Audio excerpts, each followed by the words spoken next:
I've been there for you since day one, and I know you think I'm going to keep ticking. But no, my friend, I can quit whenever I want. Why can't we get back to the good times when we were more active and ate more healthy foods, and you checked on me every once in a while? Is that too much to ask? I don't want to leave, but unless you stop ignoring me, what else am I supposed to do? Remember, when I quit, you quit. Sincerely, your heart. Listen to your heart. Don't let it quit on you. Doing the minimum to control your high blood pressure isn't doing enough. High blood pressure can lead to a stroke, heart attack, or death. Get your blood pressure to a healthy range before it's too late. Find out how at heart.org/blood pressure. Check, change, control. A message from the American Heart Association, the American Stroke Association, and the Ad Council. Hey, what's up, everybody? I'm Jason Derulo. I love that music connects to people all over the country. But unfortunately, so does something else. Childhood hunger. 15 million kids struggle with hunger right here in America. And yet, every year, billions of pounds of surplus food in the U.S. go to waste instead of going to the children in need. Feeding America is working to change this. The Feeding America nationwide network of food banks rescues this surplus of food to help provide meals to families in virtually every community in the United States, including yours. But they just can't do this alone. Join me in the fight against hunger in America. For more information on what you can do to get involved, visit feedingamerica.org. That's feedingamerica.org. Together we can solve hunger. Together, we're Feeding America. A message from Feeding America and the Ad Council.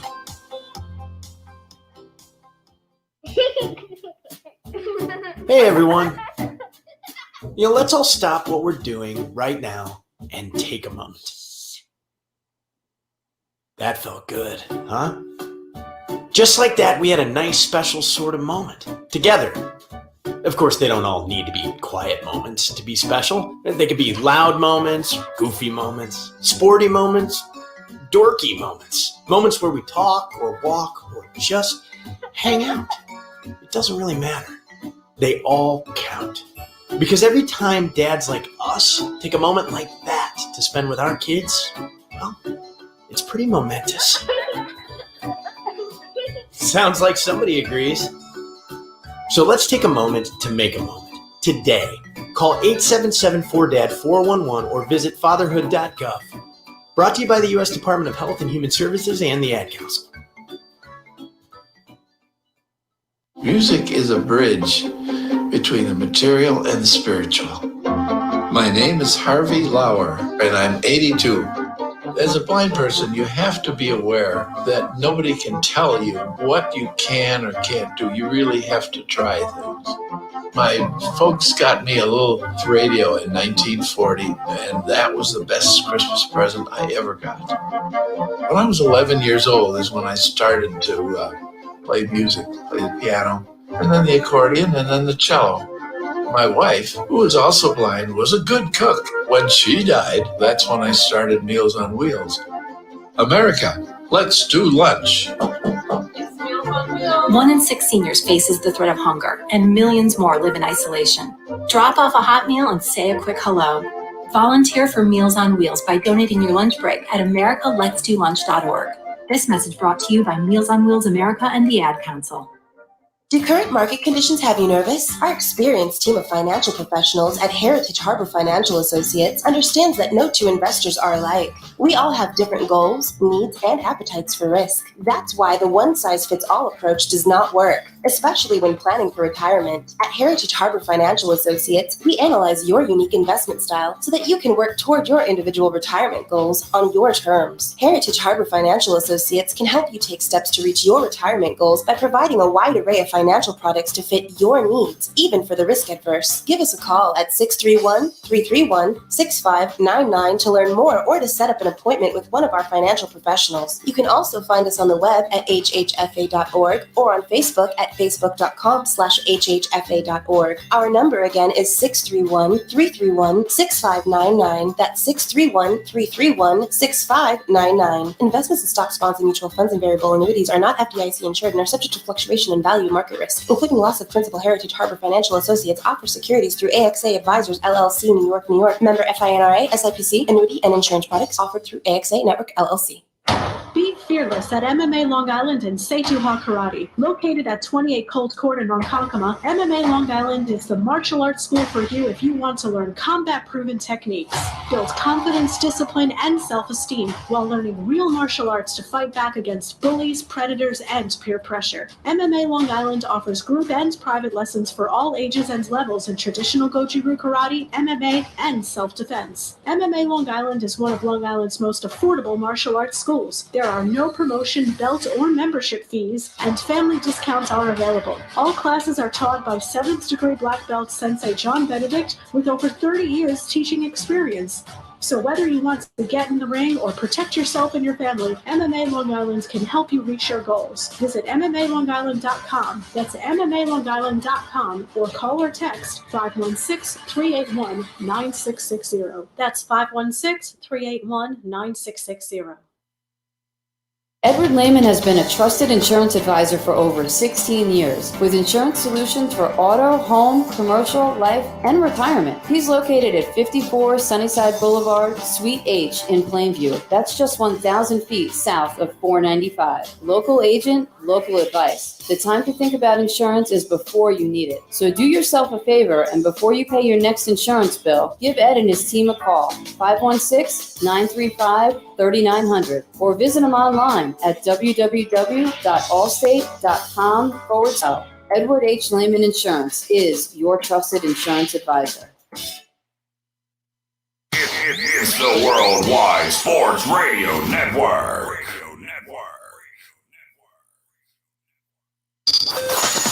Cause that's the bottom line. The Stone Cold said so. Everybody dies. Because I'm better than you, and you know it. Woo! Yes, sir!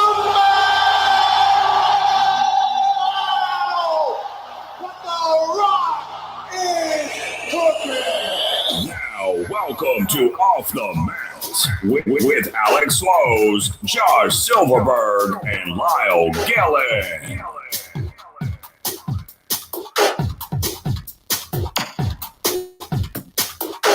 Josh, you're muted.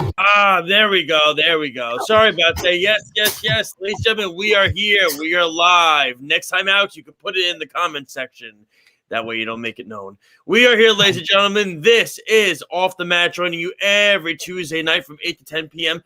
right here on the Worldwide Sports Radio Network. We are the only wrestling talk show here. Although we do appreciate, of course, the Sports Hit List doing their pre- and post shows for the WWE pay-per-views. We always appreciate the love of wrestling. Like I said, no grudges there, all love and competition and everything like that. But, of course, this is Off the Mat. I'm your host, Josh Silberg. With me at this time from sunny Florida, Mr. Alex Lowe's. What's happening, man?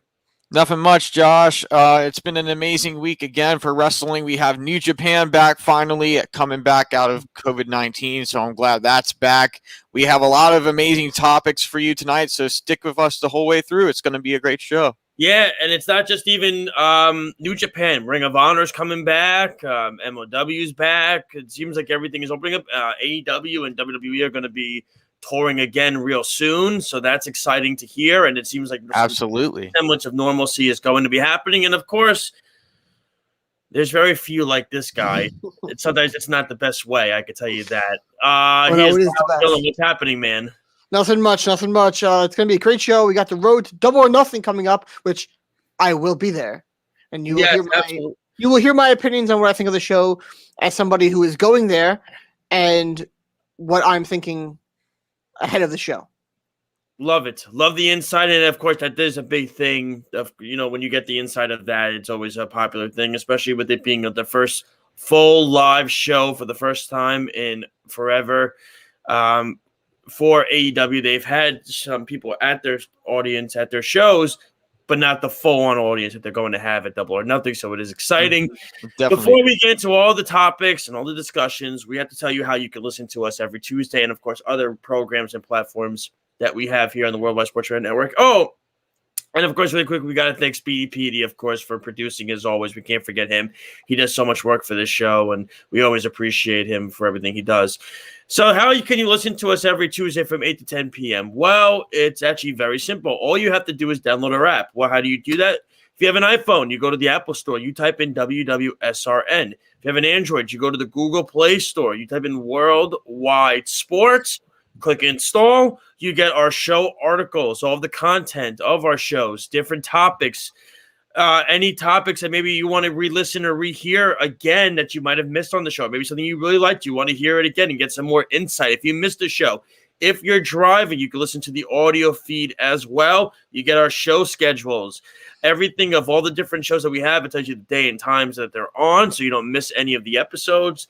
And, of course, check out our website at worldwidesportsradio.com. You won't find a more professional website than that. It's got from numbers to how you can watch the show and everything of that. It's got bios of all the different people that work for the network. It's some good stuff.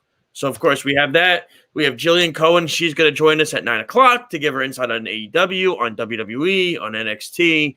So that's going to be fun to have. I know we're going to get to AEW a little bit, but before we do that, we do have to discuss something that did happen this past week, something that was quite surprising, quite shocking, something none of us saw. Zombies? I mean, more of a serious subject than that garbage. And that was the wrestler known as New Jack, his real name Jerome Young, passing away over the week. Crazy how it happened. Yeah. The news you heard, I believe it was a heart attack. I want to say that he passed away. Yeah, it was a heart attack. Yeah.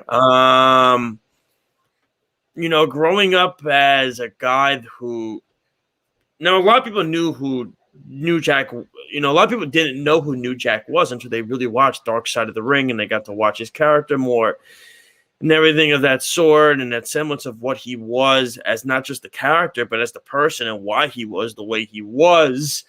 You could go watch on Dark Side of the Ring. He opens up to everything from the mass transit incident to why he had these violent matches to why he tried to kill people in the ring to why he did the things he did that were very outlandish, different from being in the Southern Territory. He was over in what's his name? He was the manager in WWE. He was over the one with the tennis racket. What was his name? Who was the guy that held the tennis racket? The manager, the one that you're blocked from, Lyle. Jim Cornette. Excuse me. Yeah, I was gonna say you forgetting Jim Cornette. I was like more confused that you were forgetting who Jim Cornette was for a second. Like, wait, what? Nobody answered me, so in the end, it's like I thought it was a trap. No, it was not a trap. Nobody answered me. So they worked at Jim Cornette's promotion down south, and that's really how him and Mustafa Ali really became the gangsters, and that was really where they started and how they got ready. And I knew who New Jack was even before the Dark Side of the Ring stuff, because when I was a little kid, there were times at night on TNN at midnight they would have ECW programming from pre-recorded shows. And I would watch it in my parents' basement because if I got caught dead watching it, my parents would never let me watch wrestling again. And that it used to be, I remember Saturday nights right on TNN, which is now Spike, I don't even know what is Paramount now. It was Spike TV. And it would be on at midnight or even 1 o'clock in the morning. I would get up, pretend I'm sleeping. I knew when it was on, go down in the basement, watch it. And it would just be on for about 2 hours, and I'd see New Jack do the craziest things on the planet. And jump off of high structures, throw people. Yeah, off well, they didn't show the kill people, violent things. Well, yeah, kill people. Yeah, well, they didn't really show. Or the staple gun. You can't leave out the staple gun. Well, listen, with him. Well, the thing about him was he was the only guy. He played the theme song in the ghetto. He would play that song, and they would play his song throughout the match. It was very. Heyman said that they actually did not have the rights to that song. They did not. No, they didn't. So they had to use Ice Cube and Dr. Dre's. Yeah. They actually, I believe they got sued for it, but it doesn't matter to them. I guess they didn't really care. But every time New Jack was in a match, you knew something was going to go down, and it's just the crazy characteristics that he was. He was, like I said, he was so outlandish. He did so many things that would cross the line in this business. And that's why a company like WWE would never touch him. And he knew that. He said they would never hire me. That's why he was blackballed in the business, because that's why you saw it later on in his life. He was working on these 5 to 10 people inside this gymnasium working with like 5 people in it. And you saw why, because once ECW went out of business, he went to TNA for a little bit. They got rid of him. It was too much. And then he was doing these indie shows. And Lyle, I'll start with you. What were your thoughts on what you remember about New Jack just as a character as a whole? I know you never watched him live, but you know who he is. Everybody knows who he is. What do I say about New Jack? Wow. Now be nice. The man just passed. You got to be nice, though. I think he was somebody that, if he came around today, he would have fit in with GCW.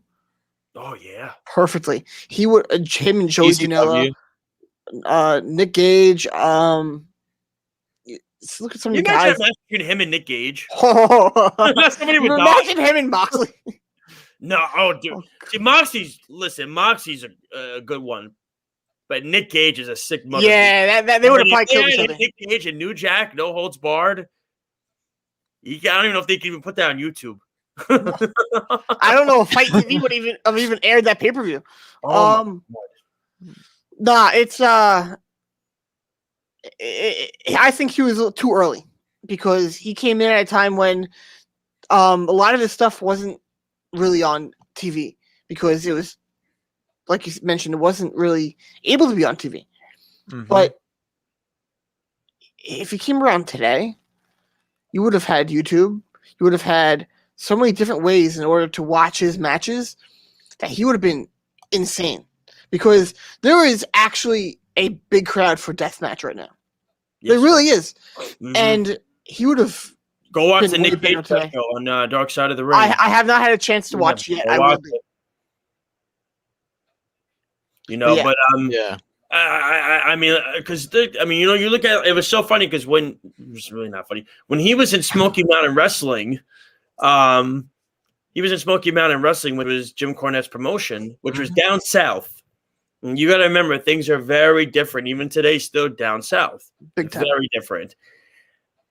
And basically, Jim Cornette said, go out there and do whatever you want to do and say what you want to say. And you do what you I mean, look, he had a moment where it was Ricky Morton. It was with Ricky Morton, and they were doing the what was the I can't remember it. What he did. He did. I forget what it was called. I'll get it in a second. Look, Alex, what were your thoughts when you heard? Oh, excuse me, I remember it now. Rodney King. The issue with Rodney King. I just remembered it. It was Rodney King, and they reenacted that. Him and the gangsters, and D'Lo Brown, and those guys were reenacting the Rodney King stuff. And he was calling I'm not going to say what he was calling the people. And they actually had a disclaimer on the bottom of the page. The views of this channel are not in the same juncture as the gangsters. They had a disclaimer because of what New Jack would say. Like he would say, like, because people were assuming we were watermelon eating, chicken smell. Like there was, he went so out there. Mustafa Ali was smoking pencil shavings. I mean, they were so out there. It was insane what they were as a character and as a group. And by the way, if you never saw their match together when it was Mustafa versus New Jack and ECW, go watch it. I saw it. It was awesome. It was exactly as I expected it to be. Alex, what are your thoughts? I know, because I don't know if you really watch ECW as much nowadays. No, I used to watch a lot of clips on YouTube. Yeah, like what were your thoughts on New Jack as a whole when you think of him in the business? So when I think of New Jack, the first word that comes up is controversial because he was really a controversial type wrestler. Like there were things back in the day. If he did these things now, it would not fly. It would not fly in today's realm. But the stuff he did back then, jumping off the high structures, just using all these different weapons in the ring, using different tactics. Emotion, like getting under the crowd's skin, like very personally getting under the fans' skin, and even moments where fans would actually spit on him, and I saw that in the Dark Side of the Ring thing. Fans would get super into this. Like, that was Smoky Mountain Wrestling. Yeah. people would get super mad and definitely into this, and they just start spitting on New Jack. So he to me, he was a wrestler who really went outside the box. Definitely. I look at him before we move on, but I mean, it was just, he's such an interesting character. There's so much to say about New Jack. I mean, it's just so, we could talk about the mass transit incident and how that unfolded. And, Eric Kulov lied about his age. Yeah, the kid lied about. I mean, Eric Kulov was probably enjoying heaven, and then all of a sudden, New Jack walked in the door, and Eric Kulov said, "Oh crap, now I'm done." So they're gonna die again. Yeah, great. So it's like, I mean, it's the same guy that was trying to kill somebody off in the scaffold match. It's the same guy that got out of getting arrested and left the state after he tricked the guy into thinking they were going to have a rivalry.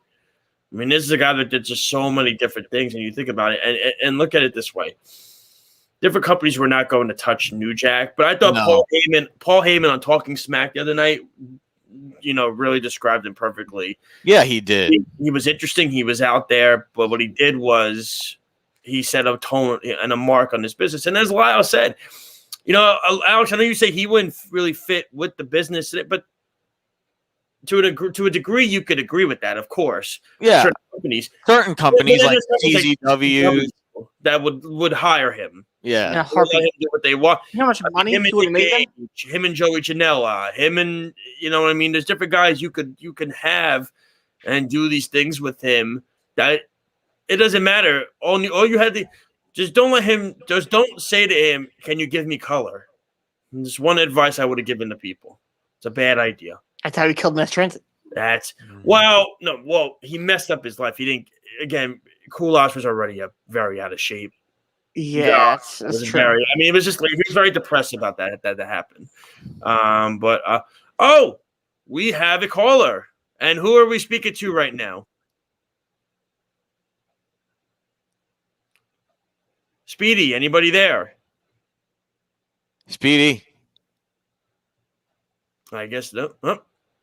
Speedy, is the caller on? You're on.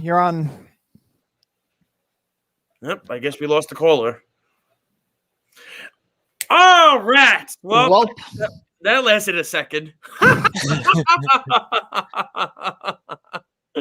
Probably Lyle's new puppy calling in. Just wanted to prank his brother and see what he was doing. But if he could pick up a phone and call, that would be I would be very rich. Let me tell you something. If that were to happen, that would be something else, right? Wouldn't it? But Speedy, if you want to put the number on the line below, if you want to put the number for all the fans and listeners out there really quick. I know you have our Twitter stuff up there. If you want to follow us on Twitter and Facebook, you can check that out. But Speedy, whenever you can put the number there. There it is, 203-903-8271, 203-903-8271. I will also see your Facebook comments. I will mention them on the air. If you don't want to call in, that's totally fine. So let's get into.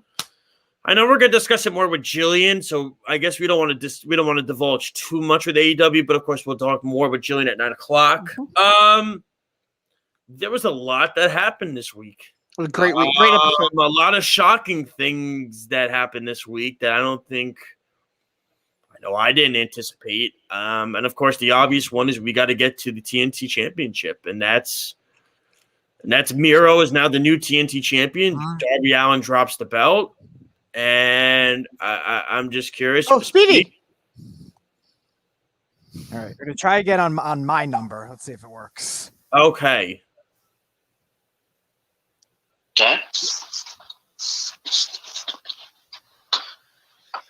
I hear something.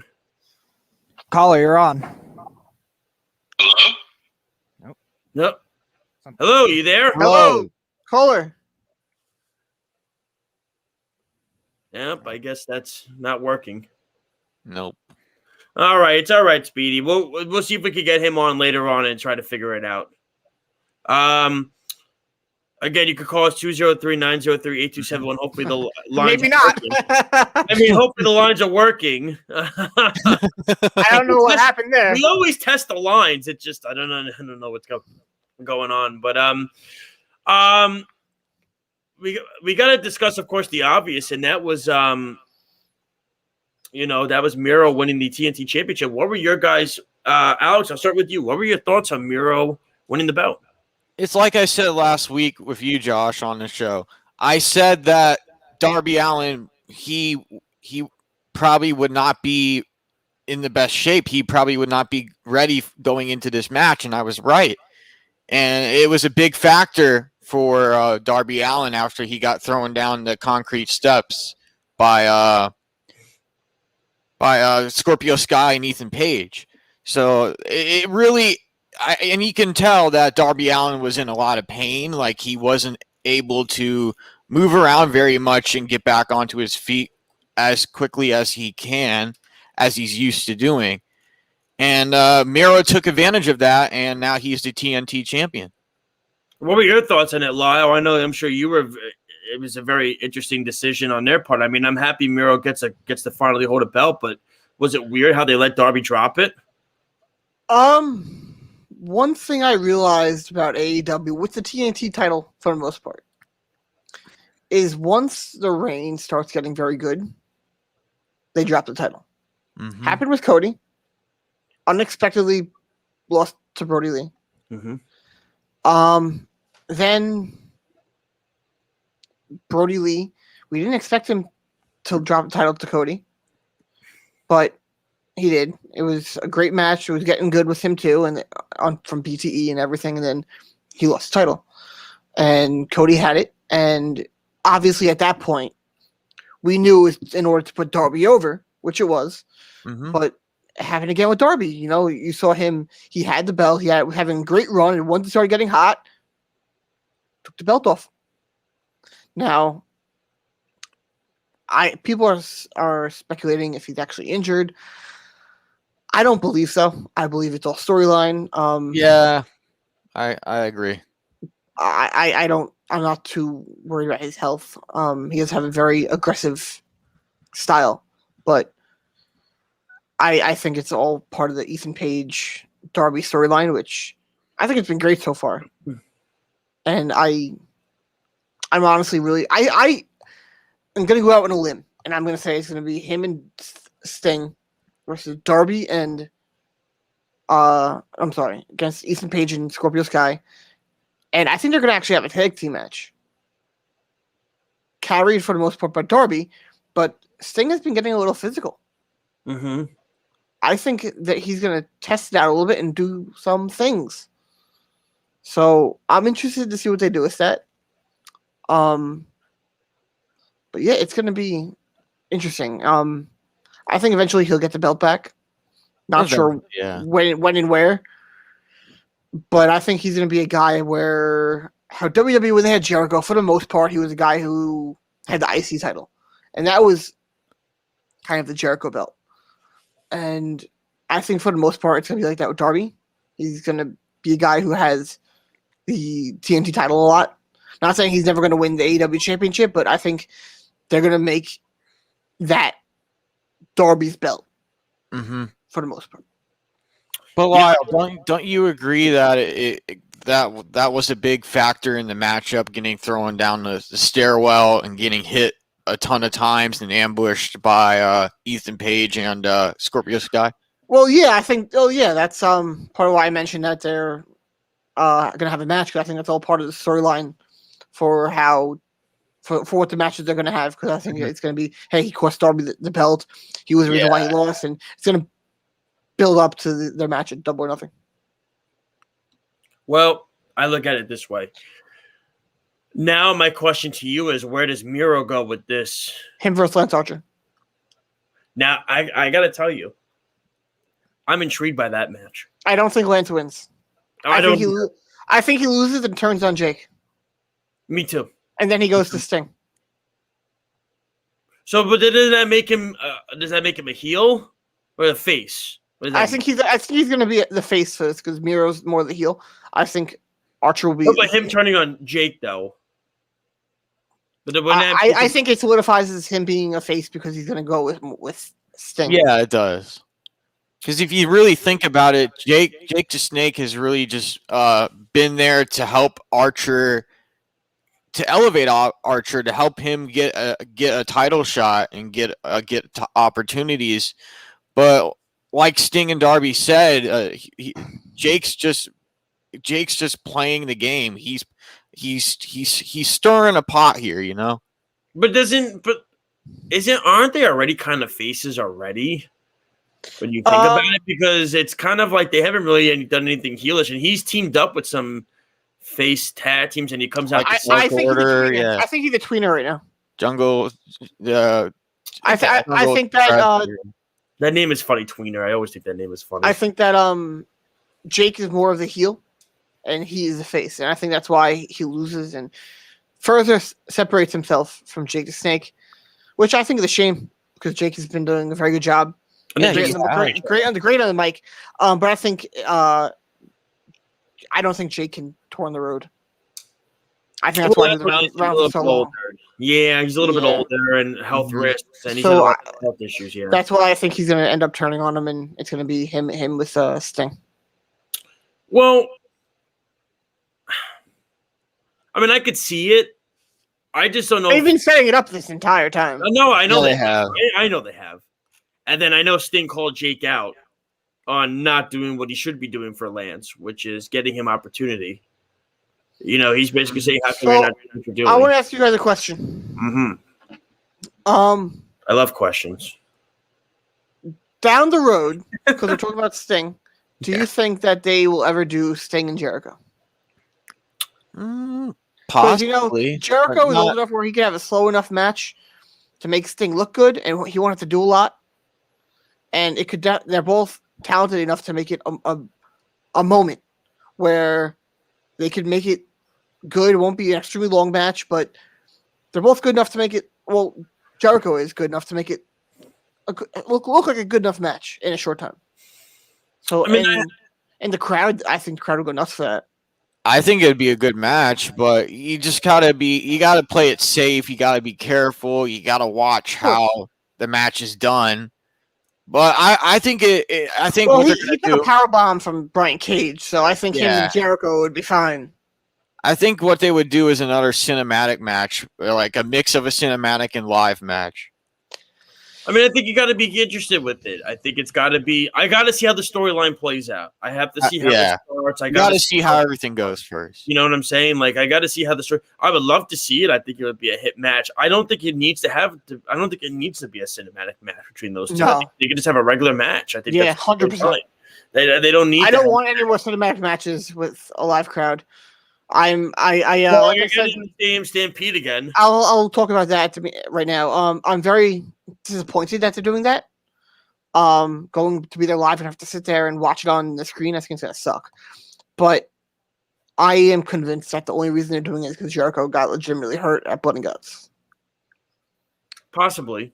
I think it'll be a way to make him do things and he won't have to really look that terrible. Mm-hmm. I mean, it could be a real possibility. Still have him on the card to draw money. But I don't think they're going to be having a funny comedy match. No, it won't be like the first one. Not at all. There were moments when that happened. I mean, there might be some spots. Yeah. Some spots. Like the first one was legitimately funny and really good. Yeah. Because you had characters like Hangman Adam Page and Broken Matt Hardy and Proud and Powerful.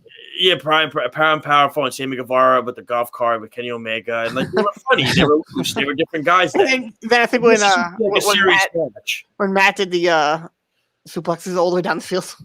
Oh yeah, I remember when he was in the pool. What is it? They dumped him in the pool or whatever the hell it was. They dumped him in the water and everything, and then he kept changing. And then that was Matt Hardy. Yeah, they kept changing, and then it was like. I was talking with the suplex Matt Jackson. That was my bad. Yeah, no, it's all right. It's it just depends on how. This is going to be more serious, I think. Mm-hmm. But the thing is, these guys, well, at least Inner Circle, they've been a part of a match like this. So they know how this match flows. They know how this match is going to work. The Pinnacle have never done something like that. I mean, they did Blood and Guts, which I guess is a difficult task, but this is, I think, a little bit different. This has to be a little more. I think this is the last time they do Stadium Stampede. And I think the reason is because next year they'll be on the road again. Hopefully. Knock on wood. Yeah, exactly. I mean, I don't know where they're going to have a football stadium to do it in, unless they want to. Unless they want to go to Pittsburgh and borrow Heinz Field if they want. I don't know if the Steelers will allow that to happen, but no outdoor stupid stadiums. Don't copy WWE. Keep it indoor. I hate those outdoor shows, man. I hate them. I really do. Well, I mean, I look at it this way. I wonder this time, do they do Stadium Stampede in the empty arena, or do they do Stadium Stampede in Daly's place and let them go wild? So then the crowd can see them out there. I think what you could see is you could see some of it. You could see some of it being at the Jaguar Stadium, like pre-recorded, and then you'll see the guys come in from like the back or whatever they are, and they're going to come into the arena. I think you could see it that way, kind of like what they did a lot. You look at it like the Boiler Room Brawl. I don't think that'll be good. You'll be close enough to see onto the field, I think. If I remember correctly, you're right next to the stadium and you could kind of look over. So I think that'd be really bad because if you can do that, you're going to be able to call them out immediately. No, but you're not going to be able to see inside the football stadium. You can't see inside there. I feel like you would know being right next to it like that if what they're doing. I don't know. I mean, look, you're trying to look over a football stadium. Dale's place is nowhere near the height of that stadium. No. I mean, it's not even close. You won't be able to see it. No. There's no way. And if they are, they would hide it. They would listen. If Undertaker and Mankind could get away with it in 1996, then I think they'll be able with the technology today to get away with it today. I'm just throwing it out there. But you know what? With social media, wrestling fans are so we know how they are. I mean, look, they try and call out WWE, AEW for everything. Well, yeah. I mean, look, they ruin it for everybody, right? So that's just how it is. I mean, but you look at it in this perspective, it's the way. Like I said, I could see it going the way they did the Boiler Room Brawl, where you'll see some of it's recorded and then they pan it to where it's live. And then they even did that in the Backlash Brawl with WrestleMania with Goldust and Roddy Piper, where it was recorded. They come in and then they'll say they're fighting like they were actually fighting. So it's kind of crazy that, but we'll see. I mean, I can't believe you'll be able to see it over the football stadium. I think that would be extremely difficult. We have some comments on Facebook. Go for it. What are the comments? You can read them. Eddie says that. Hold on, I'm trying to remember when he was talking about this. He said he didn't do much in Blood and Guts outside the big bump from I guess talking about Jericho. And I guess talking about Stadium Stampede, he said the match is gonna be fine. And he agreed that it should be the last time they do this match. He said he wanted to see it at Yankee Stadium.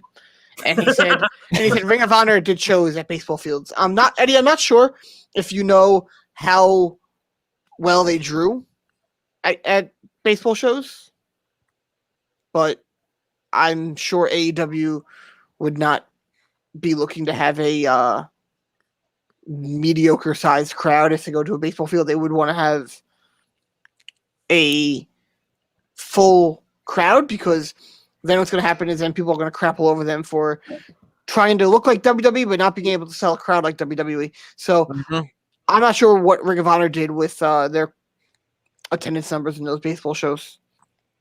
Well, New Japan is doing it with the road to what's the name of this pay-per-view again? I have it right in front. Road to Wrestle Grand Slam. They're doing it with that. But that's different, though. That's different because New Japan can draw. I mean, New Japan can draw, especially New Japan. I mean, Ring of Honor barely draws 2,000. Completely different country. It's a totally different situation when you're talking about. Oh man, we got so many. How do we get all these comments? I'm trying to see how I can get the comments up. Well, we'll figure that out. I will read the comments. Well, we're gonna go to break. When we come back, we're gonna get into some WWE. We're gonna talk about the disaster that was WrestleMania Backlash. I would say. Can I rant? I want to rant. Look, I'll just say what a hint. Other than Cesaro and Roman Reigns, the rest of the pay-per-view was pure garbage. That was the only good match. And also, by the way, really quick, that's why Cesaro is one of the better wrestlers that doesn't get enough credit for what he does. So we'll get into that. We'll get into some NXT talk, all that stuff when we come back. This is Off the Mat here on the Worldwide Sports Radio Network. We'll be right back. It's the Worldwide Sports Radio Network. Do current market conditions have you nervous? Our experienced team of financial professionals at Heritage Harbor Financial Associates understands that no two investors are alike. We all have different goals, needs, and appetites for risk. That's why the one-size-fits-all approach does not work, especially when planning for retirement. At Heritage Harbor Financial Associates, we analyze your unique investment style so that you can work toward your individual retirement goals on your terms. Heritage Harbor Financial Associates can help you take steps to reach your retirement goals by providing a wide array of financial products to fit your needs, even for the risk adverse. Give us a call at 631-331-6599 to learn more or to set up an appointment with one of our financial professionals. You can also find us on the web at hhfa.org or on Facebook at facebook.com/hhfa.org. Our number again is 631-331-6599. That's 631-331-6599. Investments in stock, bonds, and mutual funds and variable annuities are not FDIC insured and are subject to fluctuation in value, market risk, including loss of principal. Heritage Harbor Financial Associates offers securities through AXA Advisors LLC, New York, New York. Member FINRA, SIPC. Annuity and insurance products offered through AXA Network LLC. Hi, this is Terry Crews, actor, former football player, game show host, father of 5, and all-around big dude. I'm also an expert on drama. I know all kinds of drama. There's the good kind that comes with having a house full of kids. There's the bad kind, like season-ending injuries. There's the necessary kind, like having an agent in Hollywood. And there's silly drama, like the drama around my percolating pectorals. And then there's the drama you can skip. Skip the drama that comes with not having your high school diploma or equivalency. Find free adult education classes near you and finish your high school diploma. Visit finishyourdiploma.org. Or text diploma to 97779. Message and data rates may apply. Reply STOP to opt out. That's diploma to 97779. And leave the drama to actors like me. Brought to you by the Dollar General Literacy Foundation and the Ad Council. Adopt US Kids presents Multiple Choice Parenting. Your daughter just had her first breakup. Do you A, put yourself in her shoes? How could he do this to you? And for Sheila, she has split ends. B, console her. Oh, sweetie, this is going to happen a lot. 4, maybe 5 more times before you get married. C, take charge. Got to get this all straightened out. Keep a little talking to, man to man, mano a mano. Hey, Steve. It's now a good time? No? Okay, no problem. Bye. Or D, help her find a new boyfriend. I know a great place to meet boys. The internet. Nice, single boys. Never mind. How about some ice cream? As a parent, there are no perfect answers. But you don't have to be perfect to be a perfect parent. Thousands of teens in foster care will love you just the same. For more information on how you can adopt, visit adoptuskids.org, a public service announcement from the U.S. Department of Health and Human Services, Adopt U.S. Kids, and the Ad Council. This is you over 30 years ago. Are we there yet? Are we there yet? And this is your mom when you drive her back from therapy. Are we there yet? Are we there yet? Are we there yet? Roles change without us noticing, and in your new role, we help you help. AARP gives you the information to help care for your mom so that you can have patience with her, just like she did with you. Visit aarp.org/caregiving or call 1-877-333-5885 to get practical health and wellness tips to provide even better care for your loved one. Are we there yet? Remember, visit aarp.org/caregiving. AARP, we help you help. A public service announcement brought to you by AARP and the Ad Council. When I was little, I didn't talk for a long time. I liked things to always be the same. Anything new or different would scare and upset me. I was very sensitive to lights and sounds. It was almost like I had bigger eyes and ears than everyone else. So I built secret hiding places where nothing could get in. I didn't like looking people in the eye. It made me feel uncomfortable. I'd throw big tantrums over little things like when my socks didn't match. Sometimes I'd do the same things over and over. Until one day, I found out I had autism. My family got me help. Slowly, I learned how to live with it better. You can see signs of autism in children as young as 18 months. Early intervention can make a lifetime of difference. Learn the signs at autismspeaks.org/signs. Brought to you by Autism Speaks and the Ad Council. It's the Worldwide Sports Radio Network. This is the worst town I've ever been in. No! You got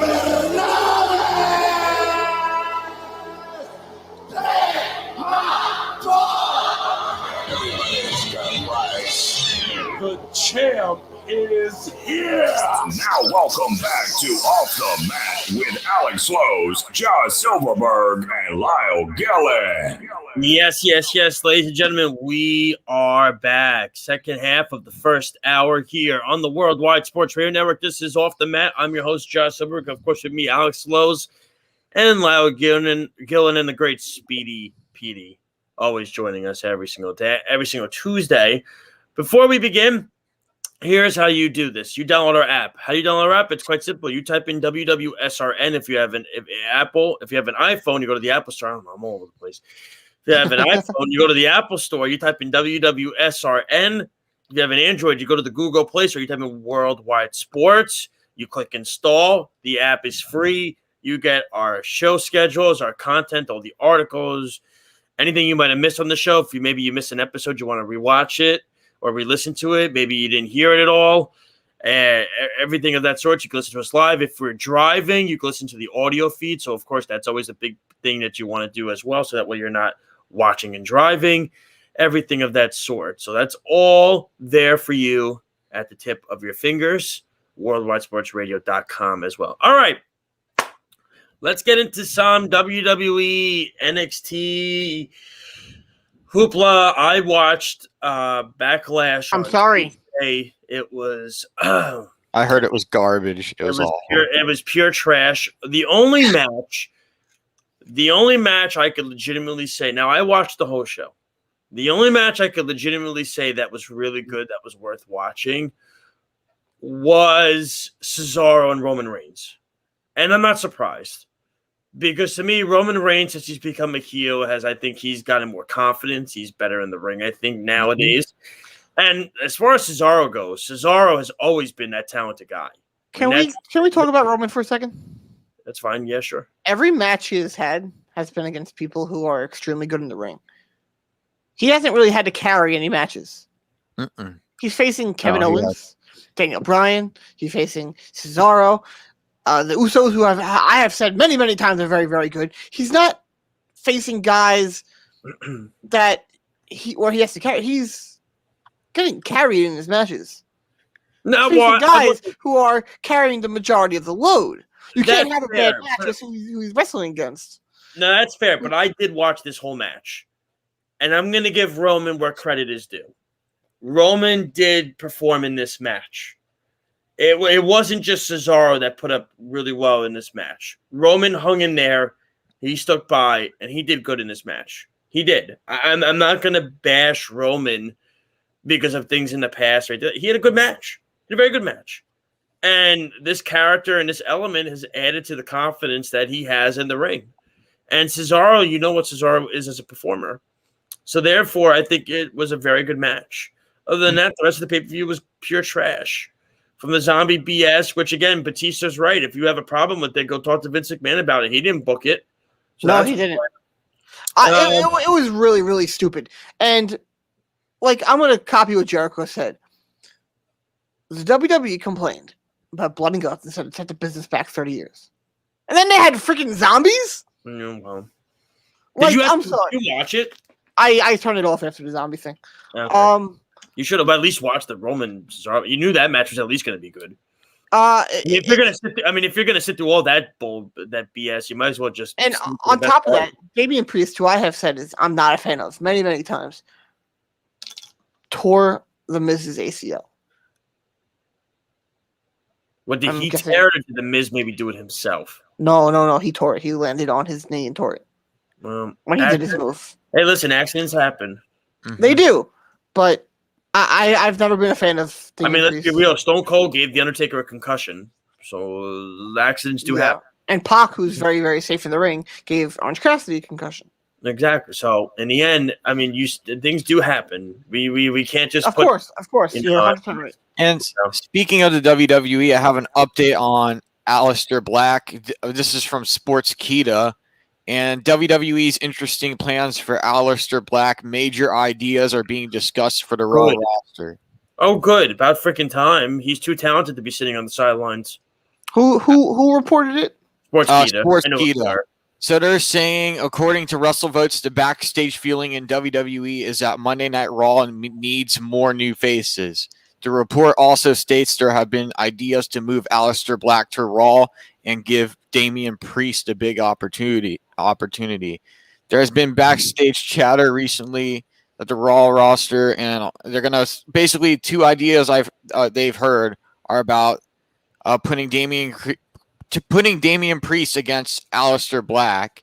So they're gonna continue with the heel thing. Okay. Yeah, and then Orton and AJ are having tag team roles. They're saying that's left the top of the main roster a bit weak. Okay. With the tag team stuff. And I agree. It's like it's basically what Carl said last week with these 6-man tags being thrown in every week, tag team matches being thrown in every week. They need something new. They need something fresh. And I think we're finally going to get that with Aleister Black when if he gets put on Monday Night Raw, which I hope he does. Yeah, and shout out to Carl for coming on last week from the Sports Hit List for joining us last week. He's right. When he did say that, he specifically said that these 6-man tag team matches are it's a joke. Mm-hmm. They're just thrown together, and it's not creative at all. And it's not. I disagree. I have no problem with it. With the 6-man tag team matches, New Japan does it, it works out well. There's no problem with doing it. It's not. I don't agree with lazy booking. It's how they do it.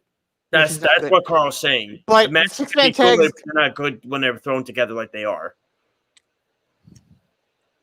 That's the difference. Mm-hmm. I know you have to remember something. New Japan.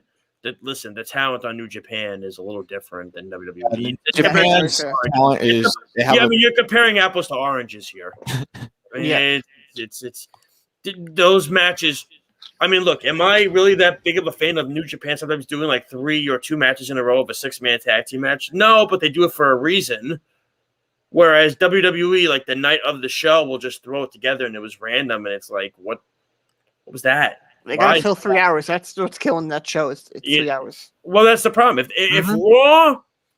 If Raw just did, also Eddie James is commenting like crazy tonight, man. He said he was at the G1 Supercard show. The place was packed. I was there, and what is it? Lyle and I were there too. Yes, we were. We were there too. We were there. It was a madhouse. It was sold out. I've said it. I think that show was the best show of that whole weekend. See, I think that show might have been the best show of the weekend, but the best match to me, Cole Gargano, 2 out of 3. Yeah. That was the best match of the weekend.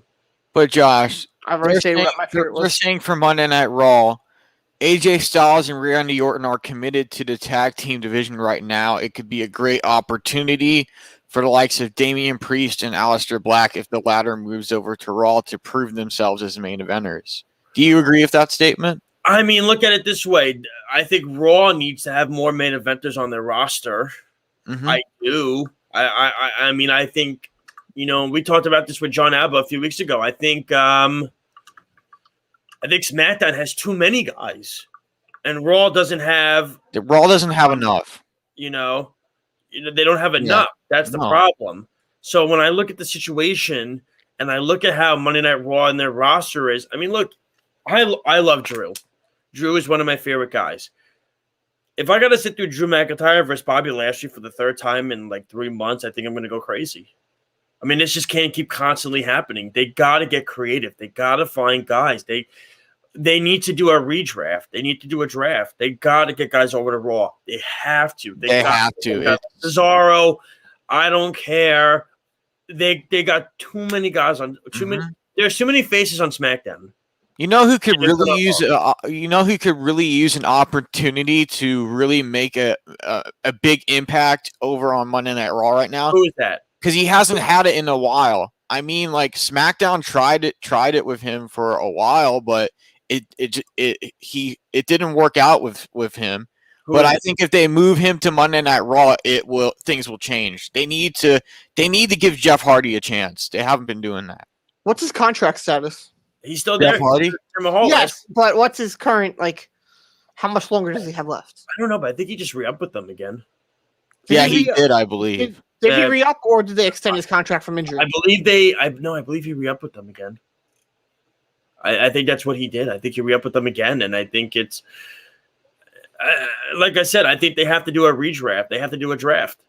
They have to do a draft. Raw needs more faces. They don't have enough. Raw does not have enough faces on that show. You know, and I think, you know, like we talked about it with Carl last week, and even with John Alba a few weeks ago, and John said it. I know John said that he thought at times that maybe he thinks SmackDown had more faith, and I said no.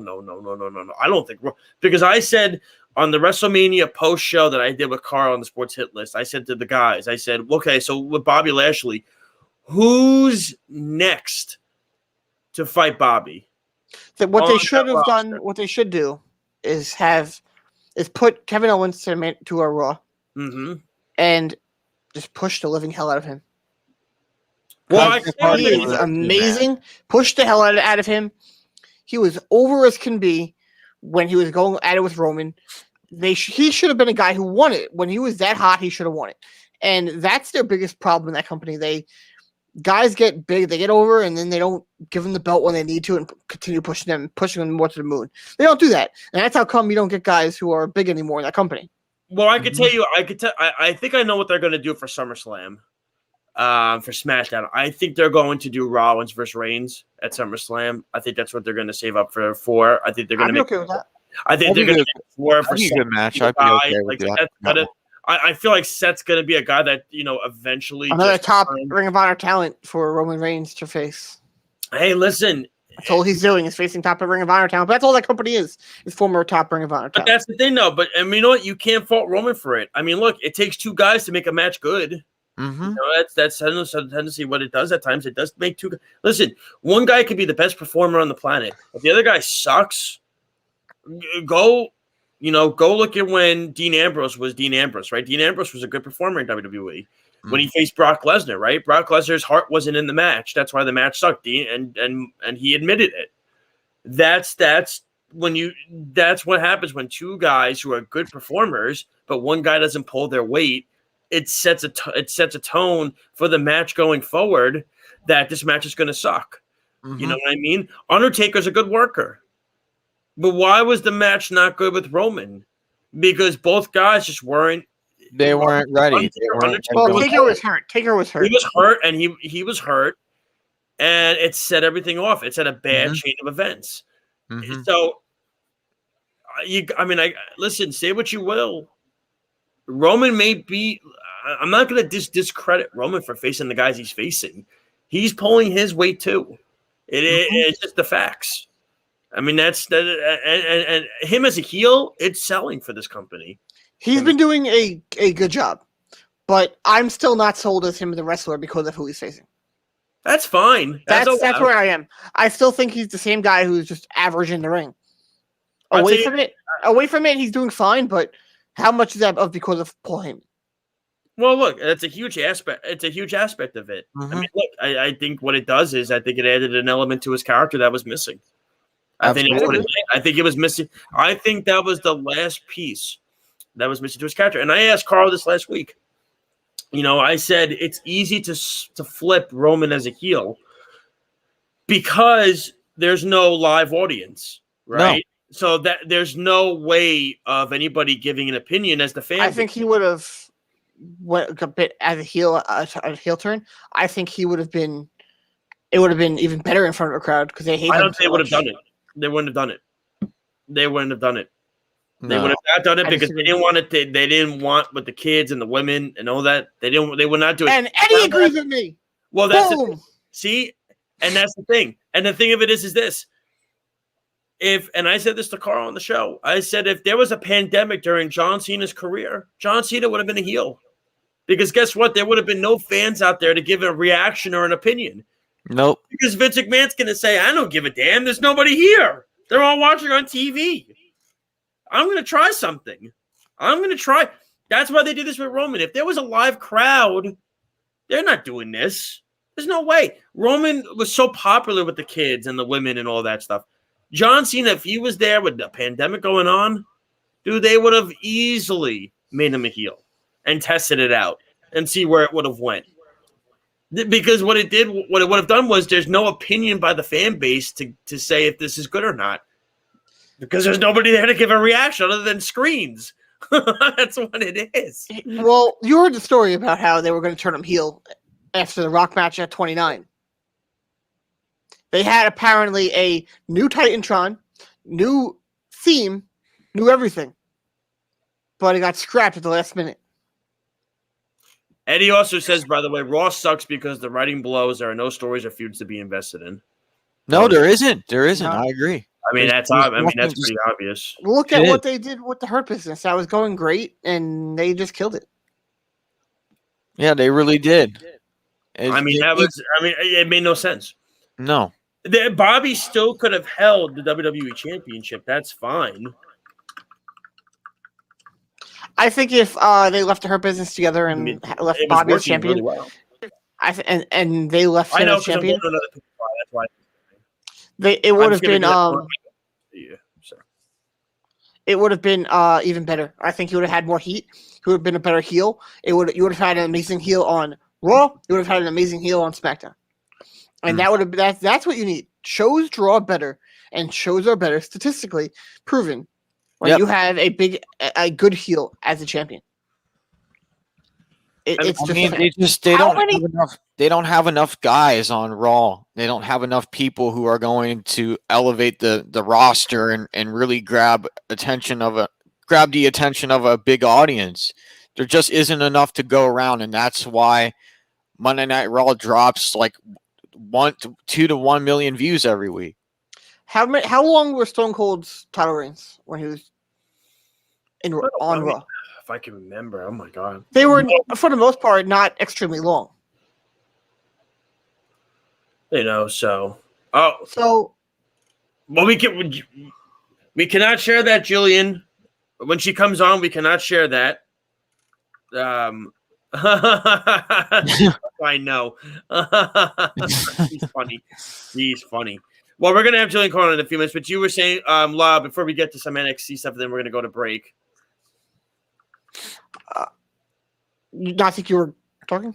Oh, so essentially, I guess, what is it? We will.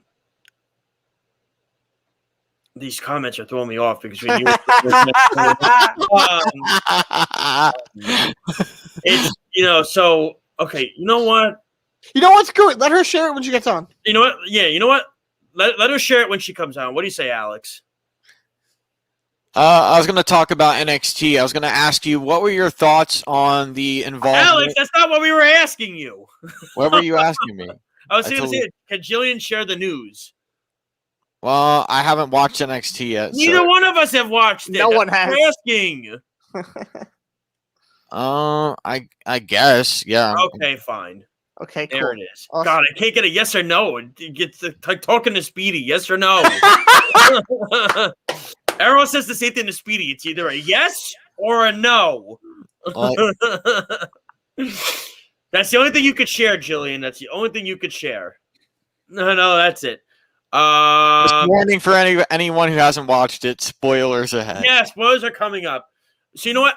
How about this? It's okay. The 600 people who watch, 600,000 people watching, yeah, all know about it already. Yeah, right. Alex, how about this? Let's go to a break. let's save your question for when we come back. So we can ask me, you can ask Alex, you can ask Lyle, and you can ask Jillian. You can ask all three of us the opinion on the question. So you'll ask your question first when you come back. That way we have more time on the subject. And then after Jillian is done at 9:30, we're going to get to some trivia, and we'll get into some This Week in Wrestling History, and we'll do all the fun, fanatic, fan-friendly things. How does that sound? Sounds good to me. God almighty. This is what I deal with, ladies and gentlemen. This deals with thing 1 and thing 2. No, I would have said Dumb and Dumber, but I was trying to be nice. I was trying to be nice too. To myself and Alex. Yeah, oh my God. We'll be right back. This is Off the Mat here on the Worldwide Sports Radio Network. We need a break. We'll be right back. It's the Worldwide Sports Radio Network. Be fearless at MMA Long Island and Seituha Karate. Located at 28 Colt Court in Ronkonkoma, MMA Long Island is the martial arts school for you if you want to learn combat-proven techniques, build confidence, discipline, and self-esteem while learning real martial arts to fight back against bullies, predators, and peer pressure. MMA Long Island offers group and private lessons for all ages and levels in traditional Goju-Ryu Karate, MMA, and self-defense. MMA Long Island is one of Long Island's most affordable martial arts schools. There are no promotion, belt, or membership fees, and family discounts are available. All classes are taught by 7th degree black belt Sensei John Benedict with over 30 years teaching experience. So whether you want to get in the ring or protect yourself and your family, MMA Long Island can help you reach your goals. Visit MMALongIsland.com. That's MMALongIsland.com, or call or text 516-381-9660. That's 516-381-9660. Edward Lehman has been a trusted insurance advisor for over 16 years with insurance solutions for auto, home, commercial, life, and retirement. He's located at 54 Sunnyside Boulevard, Suite H in Plainview. That's just 1,000 feet south of 495. Local agent, local advice. The time to think about insurance is before you need it. So do yourself a favor, and before you pay your next insurance bill, give Ed and his team a call, 516-935-3900, or visit him online at www.allstate.com/EL. Edward H. Lehman Insurance is your trusted insurance advisor. Of course my kid's in the right car seat. Well, I think he is. Yeah, my kid's in a booster seat. He was ready to move up. He is ready, right? Her car seat looks like the right size. There are probably rules on when to move up to a booster seat, aren't there? Rear facing, forward facing? I think I have it right. Car crashes are a leading killer of children 1 to 13. Are your children in the right car seat for their age and size? Don't think you know. Know you know. Go to safercar.gov/the-right-seat. I know my child's in the right car seat, or else I wouldn't get in the driver's seat. Brought to you by the National Highway Traffic Safety Administration and the Ad Council. You don't usually get a stock tip from a 16-year-old, but I'm here to tell you about a different kind of stock. It's called Better Futures, a stock for social change that's not about making money. Instead, you invest to help students like me go to college. This is beyond a simple donation. It's the opportunity for America to invest in its kids and take an active stake in the future of the country. The return on your investment isn't money. What you get back is knowing you protected our potential. So one day, that potential can grow up to become surgeons and architects, executives and engineers, people who can change the future just by being a part of it. My name is Alicia, and I am your dividend. Invest in better futures with UNCF. Visit uncf.org/invest. A mind is a terrible thing to waste, but a wonderful thing to invest in. A public service announcement brought to you by UNCF and the Ad Council. This is Nnamdi Asamoah. I play football for the Philadelphia Eagles, but what I do off the field with United Way might be more important. I'm a volunteer tutor and mentor. Why? Because over 1 million kids a year drop out of school, and that's not okay. It takes 12 years to create a graduate, but but it takes about the same time to create a dropout. And the difference between a child becoming one or the other could be me, or it could be you. Studies show that if we get to these kids earlier, their chances are better, and kids who read well by 3rd grade are more likely to graduate. So join me in United Way. Suit up and take the pledge. Become a volunteer reader, tutor, or mentor, because when a child succeeds, we all succeed. Give, advocate, volunteer, live united. Take the pledge at unitedway.org. Brought to you by United Way, the Ad Council, and the National Football League.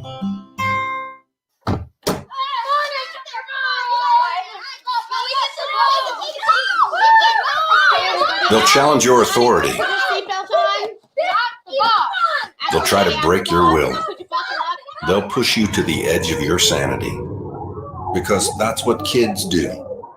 But this car is your territory, not theirs. Defend it. Who makes the payments? Who cleans it? Who drives it? You do. That's who. And in here, your word is law.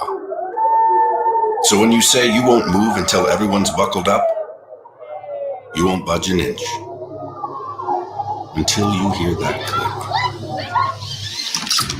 Never give up until they buckle up. A message from the National Highway Traffic Safety Administration and the Ad Council. For more information, visit safercar.gov/kidsbuckleup. It's the Worldwide Sports Radio Network.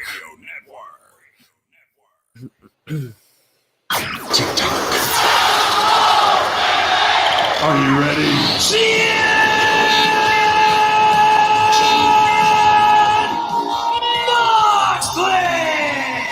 Now welcome back to Off the Mat with Alex Slows, Josh Silverberg, and Lyle Gillen. Yes. No, he's not, Lyle. That's actually wrong. Yes. This is the Worldwide Sports Radio Network. Welcome to Off the Mat, the only wrestling talk show here on the network. I'm Josh Silverberg. Of course, with me, my co-host, Alex Slows, Lyle Gillen, Speedy Petey, always producing, always doing the great work.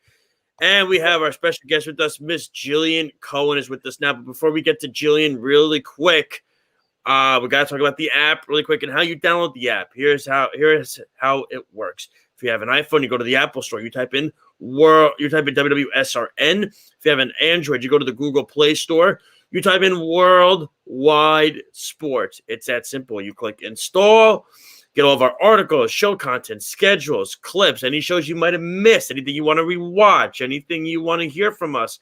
If you're driving, listen to the audio feed. It's very, very, very informative. All of that helps. Check us out, worldwidesportsradio.com. All the good stuff there for the fans. It's all free. You don't want to miss any of the other shows and stuff we have on the network. Well. Miss Jillian Cohen is back with us, ladies and gentlemen. She just cannot stay away. It's like a drug. I mean, I guess if you want to, if you want to get a drug for like a parasite, then I guess, Lyle can be the parasite, so you could go that route.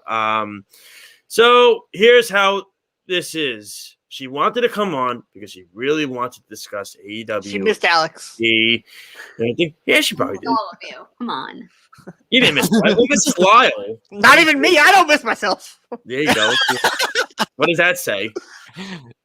Well, Lyle just got a door from where? He got a door from where? Maryland? Maryland, yep. He got the door. The dog already wants to go back. He already had enough. He said you really couldn't pick another one of the litter? Actually, he couldn't. He was the last one left. Oh, well, see, that even makes it worse because he was picked by default. You know what I'm saying? So he really didn't want to. He really didn't want to go home with you. It would have been funny if there was a litter and none of them came to Lyle. He's loving it right now. Well, Miss Jillian, how are you? I'm doing well. I really missed being on, but how are you guys doing?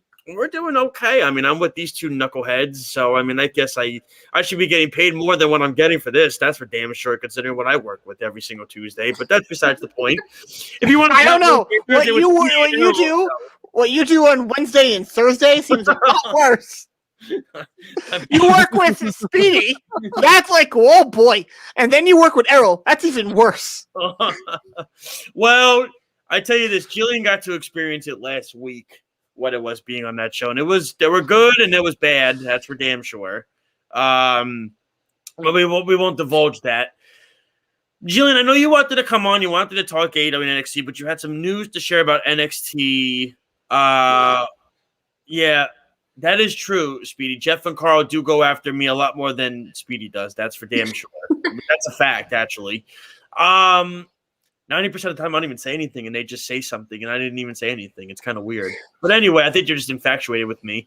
I have a feeling I know what you want to share about NXT, but you could share it. I'll let you divulge the news to everybody.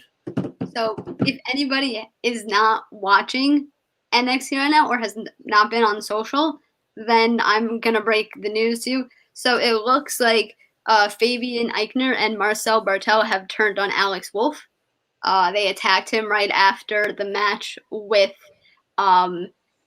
Killian Dane and it was Killian Dane and Alex Wolf were in a match, and it looks like Imperium are now down to 3.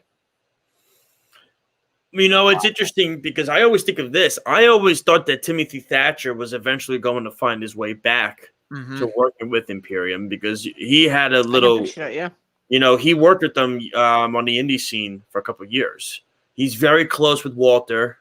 So to me, I could see that being in the future cards, possibly. I don't know. Doesn't surprise me. I could see Dane and Wolf having a team again, kind of like what they did with Sanity, which I thought was a great team. I like Sanity. I know, Lyle, you enjoyed them. I believe you like Sanity. I know, Alex, you did as well. I thought their match, Sanity versus AOP at NXT TakeOver, which Brooklyn was at 3?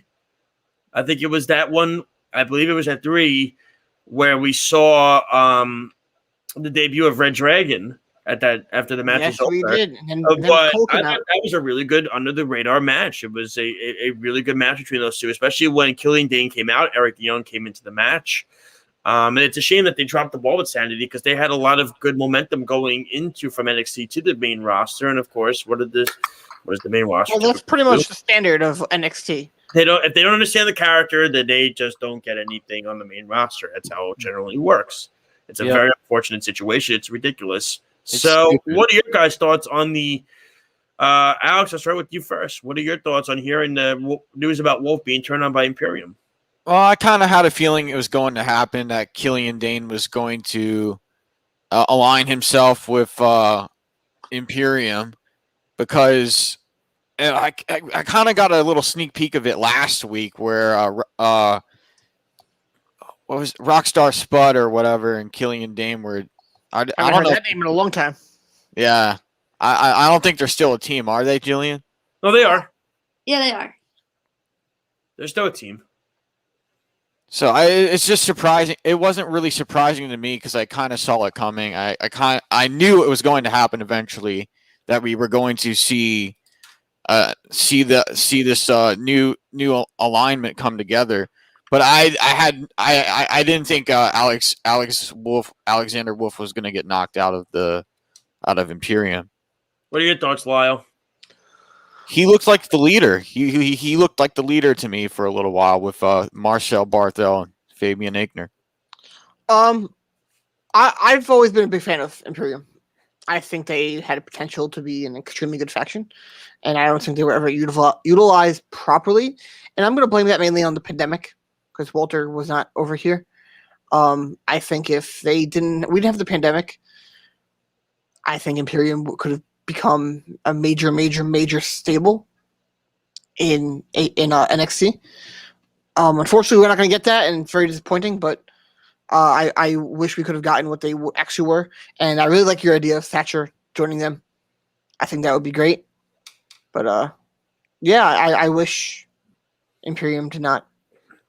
The original version of Imperium could have went much longer. So, Jillian, I want to get your thoughts. What we're seeing now, the Finn Balor carrying Cross stuff reignite itself again. Pete Dunne has inserted himself. God bless that man. I can never say a bad thing about Pete Dunne ever. There's nothing bad to say about Pete Dunne because he does everything really well, whether it's the mic or in-ring action. I liked him before he lost half his body weight. I like it when he says, Come out to prove me wrong. Let me tell you something. I like what he said in the interview tonight. He goes, "I've never had a bad match," and then I'm gonna do what he does. He's right. I can't remember when Pete Dunne's had a bad match. I mean, it's so you're seeing something like that happen, and then I just dropped something. Sorry, and then don't apologize. Between that, who else is in the title picture? I mean, Kyle O'Reilly's in there. Kyle O'Reilly. See, Kyle O'Reilly is someone that I cannot really believe because going up against Karrion Kross. Is this your Anderson from Draper? Well, Bobby Fish. No, I don't know. Like because Draper said the same thing. I don't know. It's like NXT has become a place where they're not. I'm trying to find the right way to say it. But I understand why can't Kyle O'Reilly be that guy when, if you look at him, he has the same body type, the same skill as a guy like Adam Cole. Yeah, he does. Adam Cole was a big name before then, though. Much bigger than Kyle O'Reilly. Nothing Kyle O'Reilly wasn't. Kyle O'Reilly in ROH, he was a very big name in ROH. Not on the same level as. But he was a big name, though. I don't know. I'm not saying Kyle O'Reilly's not good. I'm not saying I'm not a fan of his. I'm not saying I don't think he is that caliber. It's just if Balor was a champion, no, I wouldn't be saying anything. Well, I mean, we're going to be able to see if Balor can be champion again because we're getting a second match with Karrion Kross and Finn Balor. They actually put earlier in NXT. They had a really nice video. Yeah, I saw that. Which we knew was going to happen. Right. Yeah, we all saw that. I just think him versus Karrion Kross. I don't like that idea. I want to give Kyle a shot. Isn't that what NXT is about? You're creating new. Yeah, right, that's all about giving opportunities. And his match with Adam Cole really stood out. I mean, his match was great. So, and I've seen Kyle O'Reilly on big stages. He's wrestled at the Tokyo Dome, at Wrestle Kingdom. You know, Josh, before.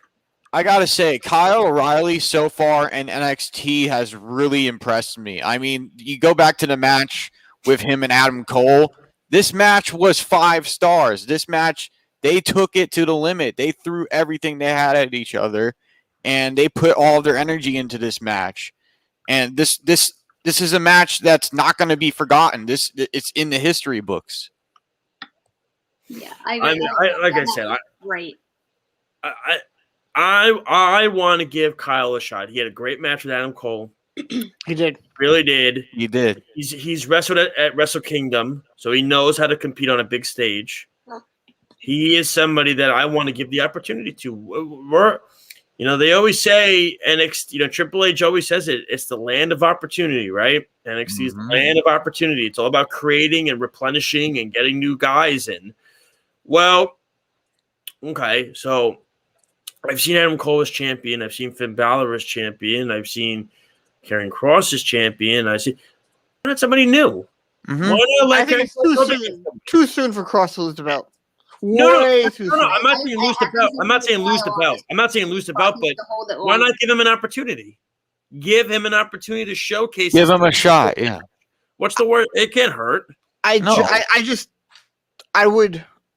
said, I don't think that it's something that's can suspend belief with him facing Karrion Kross. That's fine, but I look at it like this. It's the same reason why I don't like Orange Cassidy facing Omega. It's not something I really believe, and I can really suspend disbelief for.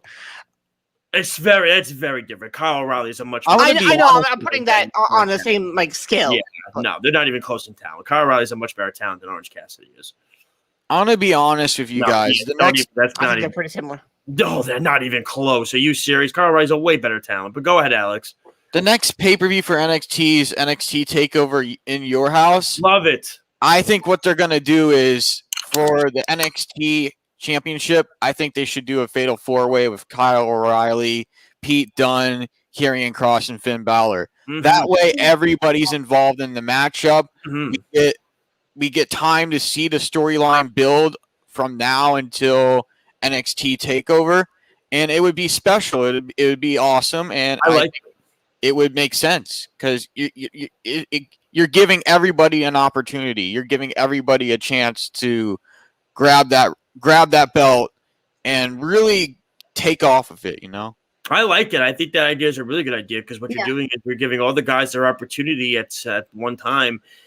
And first off, I love the in your house idea. I love the nostalgia of it. I think the whole thing is awesome. I think the setup, I mean, like I said, the first ever wrestling match I ever saw was at an in your house pay-per-view. What do they do when they go back on the road? Do you think they do that pay-per-view again? They could. They might. I don't see why they.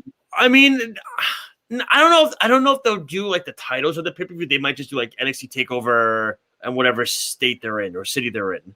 They might I think it's better with the pay-per-view names.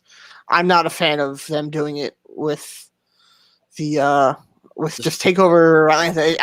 I'm bored of that now. It's thing for a while, but now that they're not going to necessarily be paired with a pay-per-view, a main roster pay-per-view, I'm sorry, then I think they should just give their own names. Try and become more of their own thing from the main roster and not as attached, because being so much attached to them is what's kind of having people lose interest. I mean, I think that's a good idea. I think it's definitely getting more creativity. And I like the idea of them taking the in your house pay-per-view on the road. I like some of the I mean, with Top Head and Gail being there, I think it's awesome. I think it really adds an element of just, old history meeting new. Everybody, wrestling fans today. I mean, I thought when we did the last in your house pay-per-view, I think it was we were still doing beatdown breakdown. Yeah, we were. That was a great episode. Right? We didn't even have off the mat. I don't even think we even. No, I think you just started it. Oh yes, you're. Yeah, we had just started it. Oh, we did. What yes, was the name of that was that the first episode? pay-per-view I think we did. That was, What was the first pay-per-view I believe. What we was did. the name of that pay-per-view that show that we named from In Your House? It was something about Chuck Palumbo.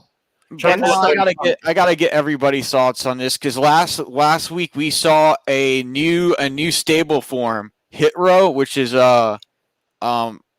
Isaiah Swerve Scott's new stable. What do you think about this idea with NXT bringing in a new group? Go for it, Jillian. Well, I actually wasn't able to watch NXT last week. I caught up, but I did not see that part. So I'm going to let you guys discuss that, because I don't want to say something that's not. Go for it, Lyle. What were your thoughts when you saw that? I know you had an issue with Swerve Scott's character at some point. You thought he needed a change. Yeah, I'm not a fan of his character, but overall, I have no problem with the group. You're seeing it's still due to have a faction or a stable that has a female as a key member.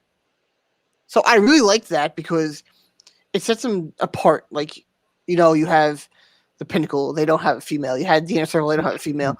The only other one that really comes to mind was Retribution, which was a major failure. But not because of the females it involves. Oh my god. But I really can't think of anything else. And if it's in NXT, it'll succeed. I think that it's going to be really good.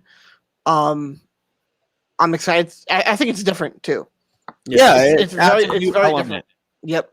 And I think NXT needs that. They need something refreshing, because a big problem about NXT is that it's very same thing every week. It's very dull. Them not really having a crowd is really hurting the product.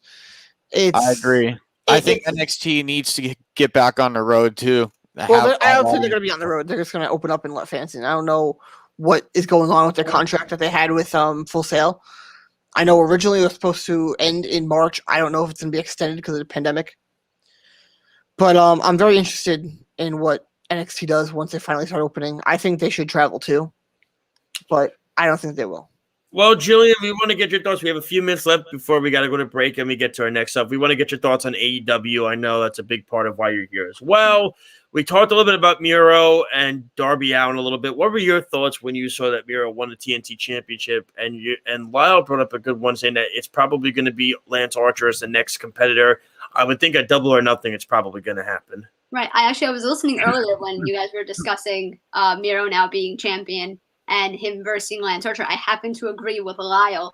I think that they're going to keep Miro as a champion because they just put the belt on him. So why would they take it off him so quickly? And also just his character, just who he is, he draws your attention in automatically when he comes on the screen, and I don't think it would be a good reaction to take the belt off him. But I do think that a matchup with Lance Archer would be very good. And do I think what Lance was saying?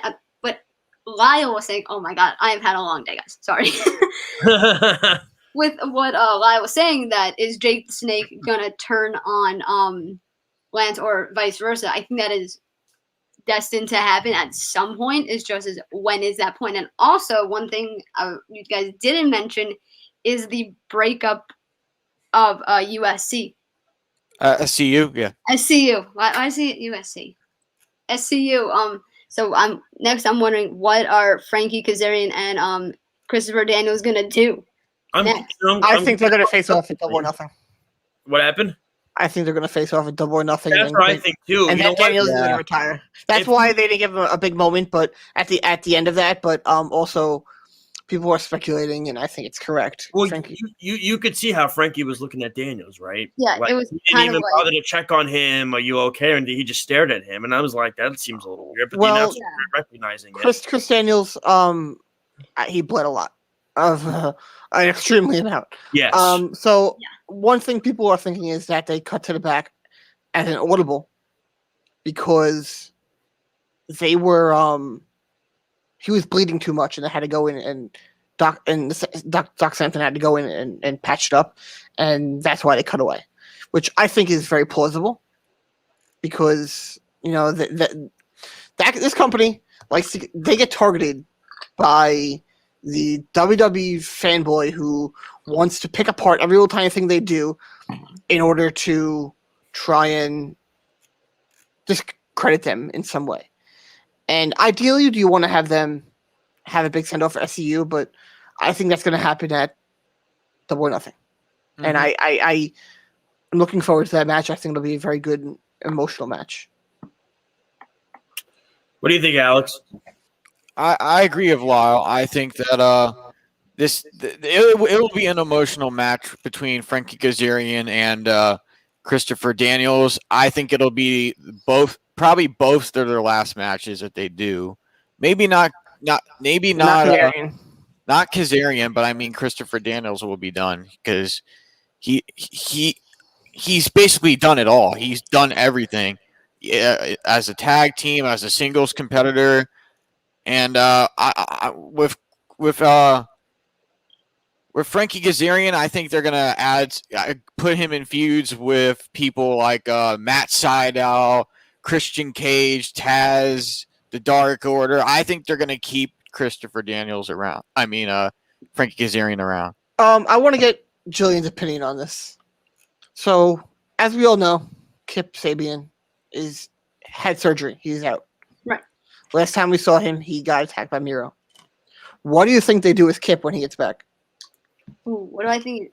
I think that I don't think immediately to put Kip in a storyline where he goes directly to facing Miro. Let him, maybe now to refresh my memory a little bit. So Kip is out, right? He's injured. As you said, he had surgery. I think they bring him back, maybe have him face the best friends or something and work up to going to face Miro at some point because obviously they don't get along. So I think you can't put him right into the story. You need to gradually get him in there. You can't just go, okay, here you go, and have him get a title shot. Now, I thought of an idea the other day. Because Kip would obviously come back as a face. Exactly, yes, not as a heel. Now, who else is a face that would be very, very interesting with him? Joey Janela. Oh my God, that's it. So Kip no longer has a tag team partner, and I honestly hate Sonny Kiss. I don't want that. I don't want her anywhere near my TV. I can't. I want to change the channel every time. I can't watch it. But I think a tag team of Joey Janela with Kip Sabian and then Penelope Ford would be extremely interesting, knowing their history. Because at All In, Penelope Ford was still dating Joey Janela, and she came with him to the ring. So, because I when don't they know where you're originally, going with I this don't know if one. you know this, but when they originally signed with AEW, Joey Janela and Penelope Ford were supposed to be those two together, but she left him for Kip Sabian. So, and that's not like backstage, like that's not like storyline crap. That's real. That's why I think it would be extremely interesting if you put them as a tag team together. That's just me. Well, I think that's actually a very interesting idea. I like that, how that could really work. Two things before we go to break, and we're going to get to our next segment, stuff like that. And then I know Alex had a question he wanted to ask everybody as well. Thoughts on the triple threat match at Double or Nothing? Are we happy with it? Are we not happy with it? Alex, your first thoughts. I like the idea of the triple threat. I think that having Pac and Kenny Omega and Orange Cassidy all going at it adds more to the fray for the matchup, because I think Orange Cassidy is obviously going to be the one who wins, but it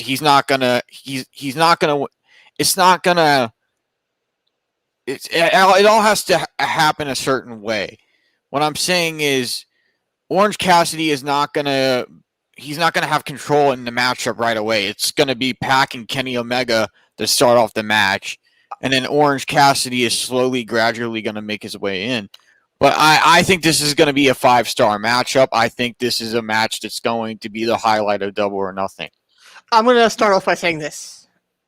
I disagree with that extremely, extremely, extremely. I think if they had an Orange Cassidy win, it would be the dumbest thing ever, and I would not watch AEW ever again for one reason. The entire purpose of what they're doing with Kenny Omega is to give the belt to Hangman. It is the dumbest thing ever if they had him win. And I'm sorry, Alex, you were extremely wrong there. And I'm also going to say right now, I don't think Orange Cassidy even gets to the match at Double or Nothing, because he was knocked out cold from Pac. He was out. I don't think he gets in. Rumor was that he looked good backstage after the match, but sometimes concussions can take a day or so to really take effect. So we're not going to really know for a bit. But I don't think, my gut tells me he's not going to be in the match. If this is WWE, he wouldn't be in the match at all. No, that's true. Mm-hmm. And I think what happened with Matt Hardy, if they can't get 100% that he's okay, he's not going to be in that match. And there is zero chance in hell, I'm sorry, Alex, that he wins. Because, I said, the end game is to have him drop the belt to Hangman. That is who this is all setting up. Hangman Adam Page. They're making Omega as a mega heel, a giant monster, to lose to Hangman. And you know what they're going to do? It's all part of the plan with Andrade. And if you haven't heard, it's official. Triple Mania. It's Omega versus Andrade, and I'm telling you right now, this is all part of trying to make Omega look like a gigantic mega heel, mega superstar to lose to Hangman. Because he's not going to lose for the first time in a title match outside of AEW. That's not happening. He's going to beat Andrade. It's going to be a 5-star match of the year, and at Full Gear, he's going to lose the titles to Hangman, and then he'll lose the Impact titles, and then he'll lose Triple H. I already know he's going to lose to Moose. They're going to 100%. I don't think he's losing to Moose this time around. No, he won't this time around, but he will during the summer. He will after. I don't think it'll be that soon. Also, I think he'll lose after Full Gear. He's not going to lose the title at all until after Full Gear. I do, yes. That's a long time. He's not going to lose until after he puts over Hangman, because that just destroys the entire storyline. Yeah, it destroys everything. So it destroys the storyline if Orange Cassidy holds it. Well, yeah. Look at what they did. Look at what they did with Hangman with the Double or Nothing setup. They built it as he was going to be facing Omega. They teased it like crazy. He was on a 10-match winning streak. Had the he got screwed out of beating Brian Cage, and that's what cost it. But think about it, the fans. They were excited. They were excited to finally see it. They were happy for it. He was the number one guy. They were pushing towards it, and they took it away from you. Now, if they'd never give it to you, what's the point of doing that entire thing they did just now? It's the end game is to have Omega lose to Hangman. And if you're an AEW fan, you're watching this, going to let you know there's a pretty good chance Hangman does not win the first time he wrestles Omega. I think he's going to lose the belt at Full Gear, but I think they're going to have another match before that, maybe at All Out, and then again at Full Gear. I think they're going to kind of have a semi-Okada Omega style where this will be the third time they face off. You know, I honestly see Third time's the charm. I honestly see the triple threat ending like this. I think Don Callis is going to come out and distract everybody, and it's going to end as a draw again. No, I think Omega's going to get the pin on somebody. I don't think it's going to end as a interference. I think, well, as you all know, I love Orange Cassidy, so obviously I want Orange Cassidy to win, but do I think he's going to win? No, I don't. Do I think Pac is going to win? Yes, I do. Whoa. You think Pac's going to win the triple threat match? I would like that, but you never know. I would love that if that were to happen.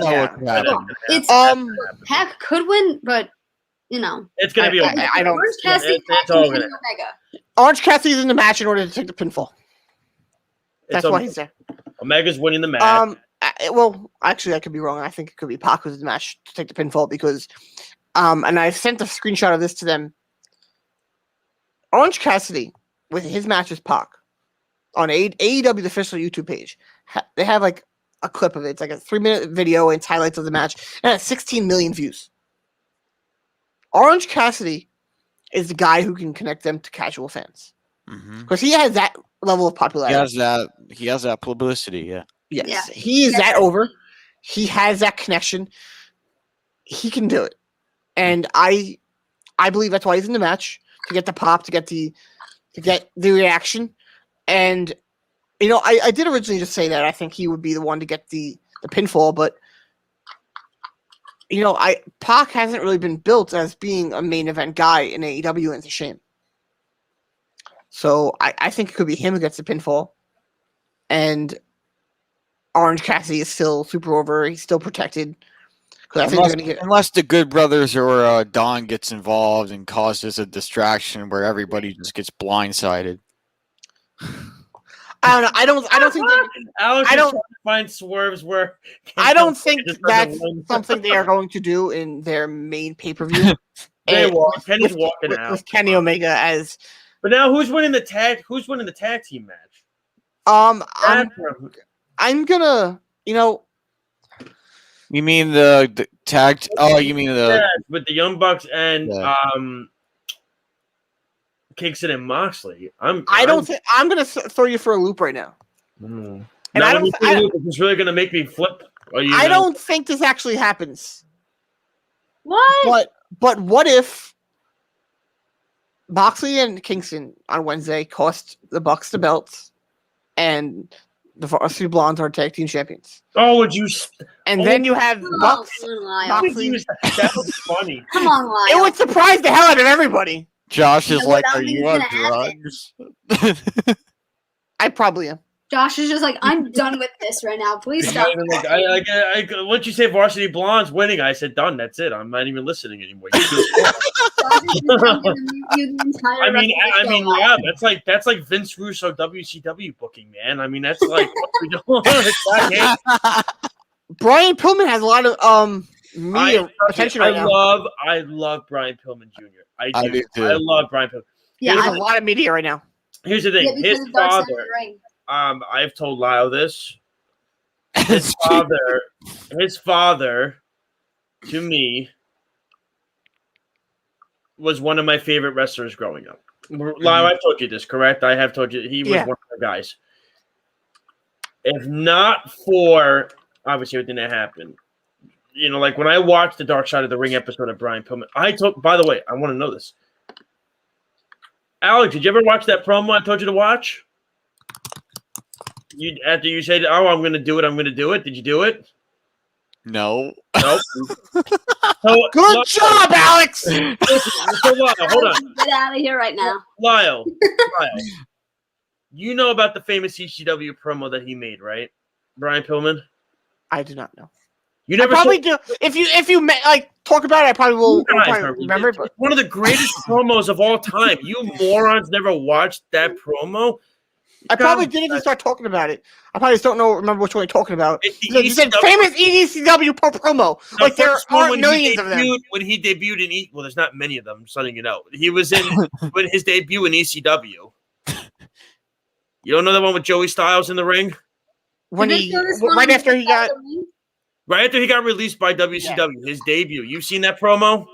I have, yes. Yes, I have. I can recall. If you are a wrestling fan, and I'm serious, a real wrestling fan. I'm not saying you're not a real wrestling fan, Alex. I know you and Lyle and Jillian are. You're a real fanatic wrestling fan. I'm being serious. You want to see promo 101 and how to take advantage of a situation? Go watch Brian Pillman's promo on ECW in his debut. It's the exact reason as to why. It's the exact reason as to why that the promo. Why do you even care, Lyle? Your team's in last place. Your team sucks. like seriously, watch the playoffs for the Islanders, would you? Watch the promo. Watch Brian Pillman's promo. And I'm serious. That's why I asked you to watch it last week. You didn't watch it. So I'm disappointed. I'm not. Listen, there's like if you want to watch something good, watch it. And I know you're not going to watch it tonight. You got to go to Betty Bye after the show is over because you got to be up for work at 7. I understand. And Lyle's got to be up for work at 5:30 or whatever he is. I don't know. 5 o'clock. 5 o'clock. I was close. And Julian's got to do her thing, so you're not going to watch it either. That's all fine. I don't care. Letting you all know. I might be up late tonight, though, depending on this game goes to overtime. Let me tell you. Watch the Brian Pillman promo. Watch somebody take advantage of a situation when the timing is right. He exactly did that. And you watch the whole promo of the 9 minutes and 59 seconds. You watch the whole thing. It's gold. And it put Brian Pillman. Brian Pillman was already on the map. That is the promo that made him the character that was talked about on Dark Side of the Ring. Is when you watch that character change after certain things like that. So we'll leave it at that. That's my selling point. It's up to you. If you honestly want to take that, that's your call. Alex promised me he was going to watch it the next morning before work. He did not do that, so he broke a promise. So that's part. Good. Yeah, I just have to say that episode Dark Side Ring with Brian Pillman Jr. was really, really Did you watch it, Jillian? I watched it, yes. And Lyle, you watched it? Yeah. Alex, did you watch it? Dark Side of the Ring, yeah. Yeah. The Brian Pillman one? Yeah, I did. Which one? Did you watch the Brian Pillman one? You didn't watch the Brian Pillman one. You're a liar. You didn't watch it. You're so yes. I'm never believing anything he says again. That's it. Done. Okay, Alex. Josh can't ever believe you. I'm done. It's done. Listen, you lied to me. That's it. Josh has had enough of you, Alex. I'm going to let you know in on a little secret. We all have. What, lied to me? No, had enough of Alex. And the shenanigans. Yeah, that's a fact. I think I know that. No, that's not a prediction. That's a spoiler. Okay, Paul Heyman. Yes. Well, Miss Cohen, it's always a pleasure having you on. But before you go, I know Alex had a question he wanted to ask before the break. I'm going to be nice. I'm going to let him ask a stupid question. He's probably going to lie about the answer anyway, so it doesn't even matter what he says at this point. So, liar, liar, pants on fire. Go ahead and ask your question. So what do you think about Cody for one night only doing the American Dream, like changing his name to American Dream? I saw him make the announcement last week on Dynamite. It was Dynamite. Yeah. It was Dynamite. Funny. I think for one night only it's good, but then I think he's gonna obviously go back to the American Nightmare, Cody. I mean, I'm interested to see how people are receptive to it. See what comes of it. I think it's going to be a good match. I'm interested to see how. I'm interested to see how Anthony Ogogo performs. Yeah, I think he's gonna be great. Here's the question, though. Don't lie about your answers now, Lyle. We don't want to hurt anybody's feelings. But here's the question: who's gonna win that match? Is it gonna be Cody or is it gonna be Anthony Ogogo? I think Cody's gonna win. Cody. Same. I think it's Cody. I think they're gonna. Sorry, go. No. I said I don't think it would be. I just think Cody's gonna win. I think that promo that he gave was just so well done, and just the wrestler that Cody is as well. He'll wear the yellow. He'll wear the yellow polka dots probably on his pants. That's probably one thing he's gonna do. No, he hates them. He hates them. But he might wear it for that night though. No, he won't. No, he hates them so much. He hates them. He's like, I can't stand his pants. He hates the polka dots. He hates what they did to what WWE did to his father when he went there. He hates that so much. I wonder what he'll wear then. He says it all the time, or he has said it many times, that he hates that they made his father dance and wear polka dots. So I think that'll be something they do not at all have him do. Well, then what do you think they're going to do, smart guy? I think he could wear something similar to what maybe he wore when he was in NWA and WCW. Maybe that's similar type of in ring. I think maybe he did say it was something that more Justin Roberts would do. So I think maybe they'll announce him as the grandson of a plumber, the American Dream. They've done the grandson of a plumber line before. I think they do it again. But I think it'll be more stuff that what Justin Roberts says, and I think they're gonna have a few matches together, Ogogo and Rhodes, and I think that it's gonna be something that it's gonna that name Ogogo. It's gonna be similar. Me up before you go. Now It's gonna be on that night to no. Wake me up before you go. Sorry, go on, Niall.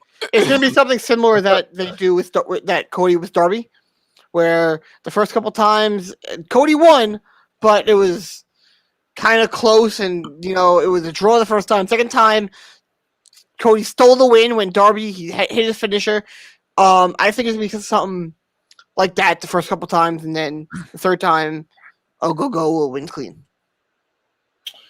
All right, but I'm gonna play devil's advocate to what I just said. No. The last time Cody had a promo that good was right before he lost to MJF. So he could do it. My gut wants to say yes, but I think they're not going to do that. My brain says they're going to have him win, but my gut says they could have Ogogo win. But I don't know. I'm excited for that match. Look, we'll have to see what happens. Exactly. Nothing. Yep. That's what they all say. Well, Jillian, thank you so much for joining us tonight. We really appreciate it. How can the fans and everybody get in touch with you on social media? Well, I mean, you can follow me on Instagram at Jillian_Cohen, and you can follow me on Twitter at Jillian B. Cohen. I mean, it's Jillian with a G, as you can see. So everybody thinks it's a J, but that's really it. Also, you can listen to my podcast on Spotify and Anchor called The Multiverse Cast. If you like Marvel, comic books, any of the sci-fi. What are you getting me on? I'm getting you and Alex and Lyle on. I don't want to. No. See, the timeout. Come on, I'm being fair to everybody. No, listen to me. Forget these narps. These two are just a bunch of narps. All right, we don't need them. Who needs their clamoring? One's a liar. One just spews bullshit. You don't want to spew bullshit. So we don't need them on. I don't trust either one of them. I've lost trust in them. Josh spreads rumors. Yeah, I spread rumors. Let me tell you, I may spread rumors, but at least my rumors come to fruition. You're just flat out lie, you liar. I have more followers than both of them combined on Twitter, so I would be the better guest, more valuable guest. Well, I mean, we'll do the process of elimination then. I have to tell you, he says that he has more followers, but some of the stuff he used to put on Twitter maybe might be for some of the wrong reasons. So there's that. I used to put a lot of stuff on Twitter. I'm sorry, if we're gonna go by followers and why they're following him, there's reasons why. Some of it is not really good. One last thing before I go, probably gonna piss off Lyle. The Mets are winning again, Lyle. So yeah, I'm not pissed off about it. He doesn't even care. He's watching the Islanders. He's watching the Islanders. And you know what? I hope your room is 95 degrees, you narp. You know what? I'm serious. Go melt while you're in there. He's like in the comments. He's like, my man, it's so hot in my man cave. Yeah, it is. It's like 85, 90 degrees. This fucking sucks. Then why is it so hot? Turn the heat down. I don't have it on. Oh my How is god. it 95 degrees? I don't know. Well, Oh Miss my God, Jillian, I think I would get out of here now before your IQ gets lower. So have a good one. That's Alex's fault. No. Let me tell you something. We could play the blame game, but either way, it's going to be one of their faults, so it doesn't really matter. Jillian, seriously, thank you so much for joining us tonight. We really always appreciate it, and thank you.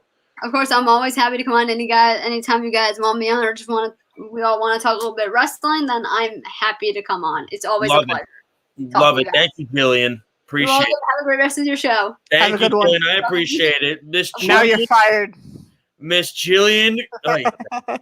Miss Jillian Cohen, ladies and gentlemen. Always a pleasure having her on, in all seriousness. Yes, I joke very much. guys. You know that. But I joke, but I always prove today he's a bona fide, he's a full-faced liar. Yeah, you called me a bullshitter. He's the bullshitter. So I'm a two-faced liar. You said it, not me. I should call your father up and tell him what you did. He'd be so disappointed. You know what? Hold on, Speedy. Change his name to Two-Faced Liar instead of Alex Slows. Can you do that, Speedy? Alex, you want to get to this week in wrestling history, or is that a lie too? Before we get to our, you're gonna make it this week too. This week in wrestling history, in 1985, John Cena won his 17th WWE Championship. No, in the year 2015, I'm gonna tell the future. Let's see. What's this week in wrestling history, Mr. Slows?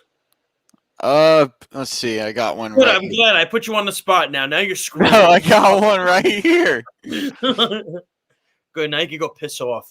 NXT San Antonio. So this took place Saturday, May 19th, 2018. Thank you, Speedy. It is a good First one. match. In the word NARP. First match was Angelo Dawkins and Montez Ford defeated Steve Cutler and Wesley Blake. Mm-hmm. That might be a lie, by the way, ladies and gentlemen. They do say card subject to change, so that could be a lie.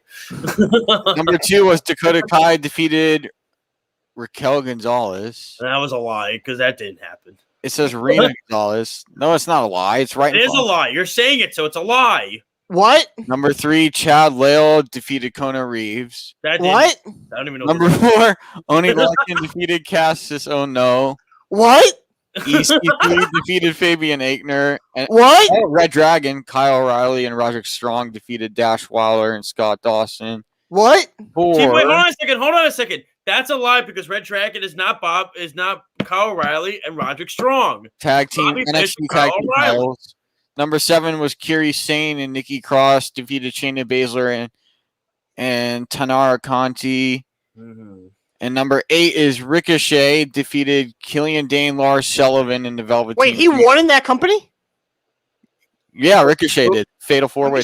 Ricochet won a match in that company. Wow. He did it in NXT. That's a lie. That's a lie. No, it's not. That's a lie. He won a lot in NXT. It's a lie. I don't believe it. I don't believe it. I mean, we were there. I mean, we were at TakeOver Brooklyn when he won the North American Championship. That entire segment is gone from my memory. I don't remember it. Sorry.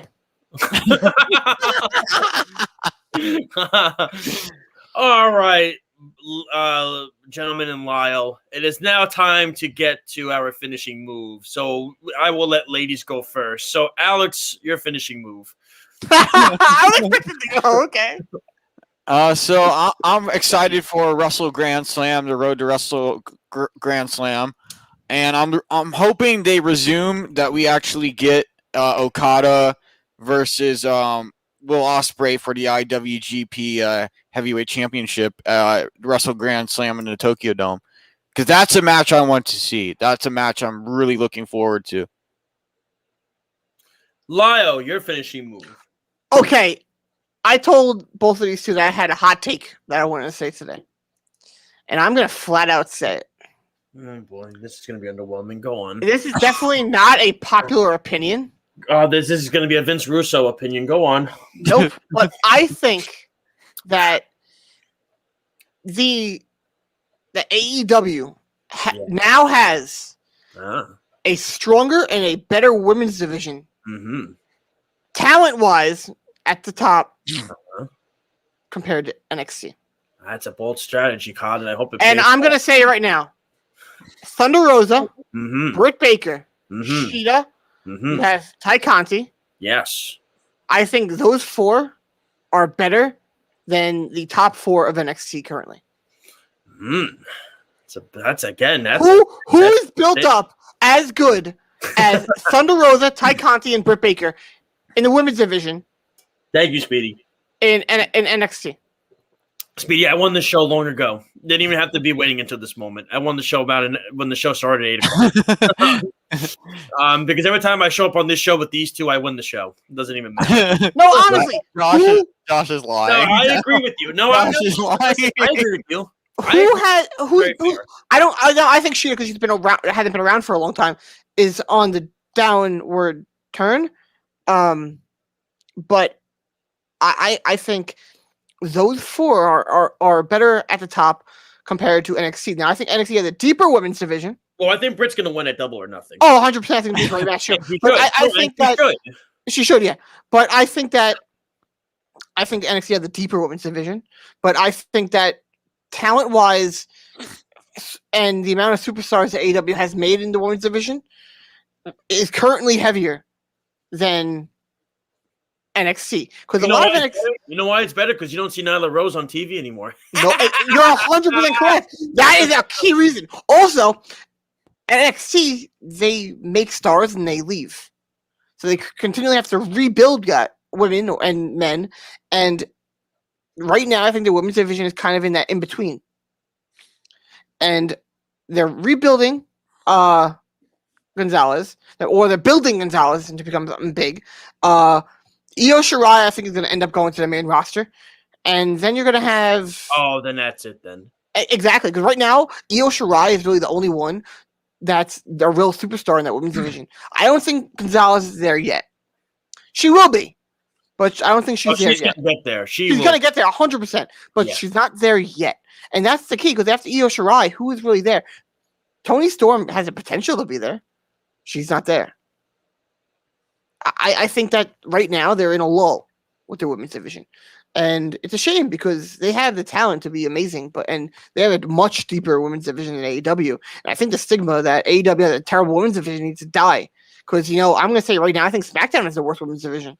Not necessarily talent-wise, but they're getting like a couple minutes per match. As long as I don't have to see Nyla Rose and Riho anymore, I'm okay. Riho will be around sporadically. No! But ratings-wise, Riho has Drew. So I don't care. She's 12. No. But, and I'm going to say this right now. I think SmackDown actually has the worst women's division. Not because of talent, but because of the way they set it up. The way they book it. It's like someone broke it down on Twitter one time. They're getting a couple minutes per match. I know. What's the name? That's not good. I'm just glad I don't see that one wrestler anymore on AEW that Lyle's obsessed. Lyle's obsessed. I know Nyla Rose. Oh, I fucking hate her. I hate her. Not because she's trained. I have no problem with that. But I hate her because I think she's so. She's from Japan. Who I think is coming out? Lyle's coming out. That's not funny. I think that. Why are you smiling? I think Nyla Rose is an extremely bad wrestler. I think she's great in the mic, but I just think in ring she sounds like a badass. That's why she's good on the mic. Oh, she's great on the mic, but she's just great. Not good in the ring. I don't know. It's just something about it. I think she's gotten better than she was, but I still don't think she's really there to be on the level of Britt Baker, Sheeta, Thunder Rosa. Oh, yeah, I mean it's not even close. Let's call. I think the next big star they make is going to be Chris Statlander.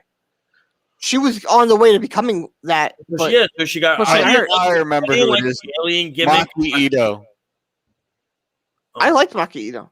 I don't. She was over as can be. She was over. She was majorly over. I'm a big fan of her. Not really, but she was over. The second her picture came up on the screen when they were announcing that tournament, people fell in love with her. And they wanted her on AEW. That is why she stayed and she was on the show more, because the reception and the fans wanted her. They gave the fans what they wanted. Mm-hmm. That's exactly what a company should do. Yep. And Josh, what is your finishing move? My finishing move is going to be, listen, it goes as this. If you didn't check out the Nick Gage episode of Dark Side of the Ring, you need to check it out. If you're a fan of the death match and you're a fan of all that gruesome, nasty stuff and you like that, and you can see the history of what Nick Gage went through as a person, not just in the ring, but outside the ring. That's why they call it Dark Side of the Ring. Watch it. To me, it's – and also, really quick, shout out to A&E. Shout out to A&E. If you did not, Lyle, you would like this. If you didn't watch the Shawn Michaels special on A&E about him, it's incredible good stuff. I'm going to watch it. I love Shawn Michaels. Good stuff. It's awesome stuff. The Roddy Piper one was good. The Macho Man was a hit out for him, I think. I think they put too much negativity in there about him. The one that I'm going to be very intrigued by is next Sunday when the Ultimate Warrior one comes on. There's going to be a lot of interesting thing that comes out about it. Do you think they talk about and trying to make it look like Truth from that DVD that they had out?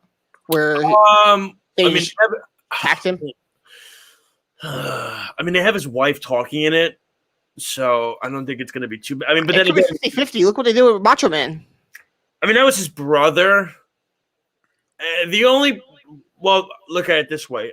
Randy had a tough break because you look at Randy, of course, passed away. His ex-wife wasn't in the special. I just didn't like that they had Gorgeous George talking it. I didn't like that, honestly. Because some of the stuff she said wasn't really very nice. So and that's probably why. Apparently, his ex-wife. I don't want to throw anything out there, so I'm not going to say it. But his ex-wife, Randy's ex-wife, was not a part of the special. Why? I don't know about. Do you mean his widow or Miss Elizabeth? I mean, she's dead. His widow. Okay, big difference. Yeah. His ex-wife is dead. His widow is still alive. Yes, I know. His ex-wife Elizabeth is dead too. So it's like I said, that's the thing though. So it's almost like there's so many different. When you One thing I did not like about it is that they completely tried to ignore. Did you watch it? I watched parts of it. Yes, they did it completely trying to ignore everything that he did after he left WWE. They said that he was 7 years, which would have been his exact time from 85 to 92, or as a top star in WWE, and they completely ignored his time in WCW when he was still a major draw for that company. And that it's revisionist history. It's what WWE does, because we all know at the end of the day, they had control over what goes out. They had a say in what goes out. And I don't think they wanted to say that he was still a star in WCW. I mean, like I said, I think I'm in the middle of watching I actually just finished the Booker T one. So I've watched all of them. So it's good stuff. If you want to check out Dark Side of the Ring, check out the A&E specials. I'm going to watch them. I know the North Korea one is this Thursday, and the Ultimate Warrior one is on Sunday. So this is going to be some interesting, good stuff. For sure. That's it for our show. Ladies and gentlemen, I want to thank Jillian Cohen for being on with us. I believe we have a special guest next Tuesday, so we will tell you all about that online. Alex is also going to be a participant on the show as well. So, Alex, if you want to just quickly say the date and time of the that you're going to be on the show. So it's going to be towards the end of the month, May 28th. Okay. So May 28th. That's on a Friday, I think. It's on a Friday. So you're going to the Hammerlock. The Hammerlock Hangover. Cool. So you'll be on there. Then we're going to have him on next week as well. Check us out, of course. Download our app if you haven't downloaded it already. It's free. WWSRN if you have an iPhone. Worldwide Sports if you have an Android. You click install. You click download. It's that easy. Facebook, Twitter, Instagram, YouTube, Periscope, you name it. We are on every single social media platform. WorldwideSportsRadio.com. And you can check us out on the Off the Mat page as well. I believe it's connected to your page, Alex. Yep, it is. Okay, so perfect. You can check that out, of course.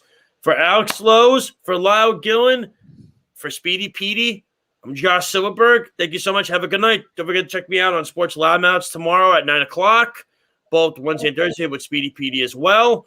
And then the Weekend Crunch on Saturday. And then next Tuesday, we'll be back right here on Off the Mat with myself, Alex Lowe's, and Lyle Gill. Until then, Kenny Omega, take it away. Have a good night, everybody. I must bid you adieu, so say with me now if you know it. Goodbye, mwah, and good night. Thank you for listening to Off the Mat on the Worldwide Sports Radio Network, your source for all things wrestling and sports entertainment. It is the Worldwide Sports Radio Network.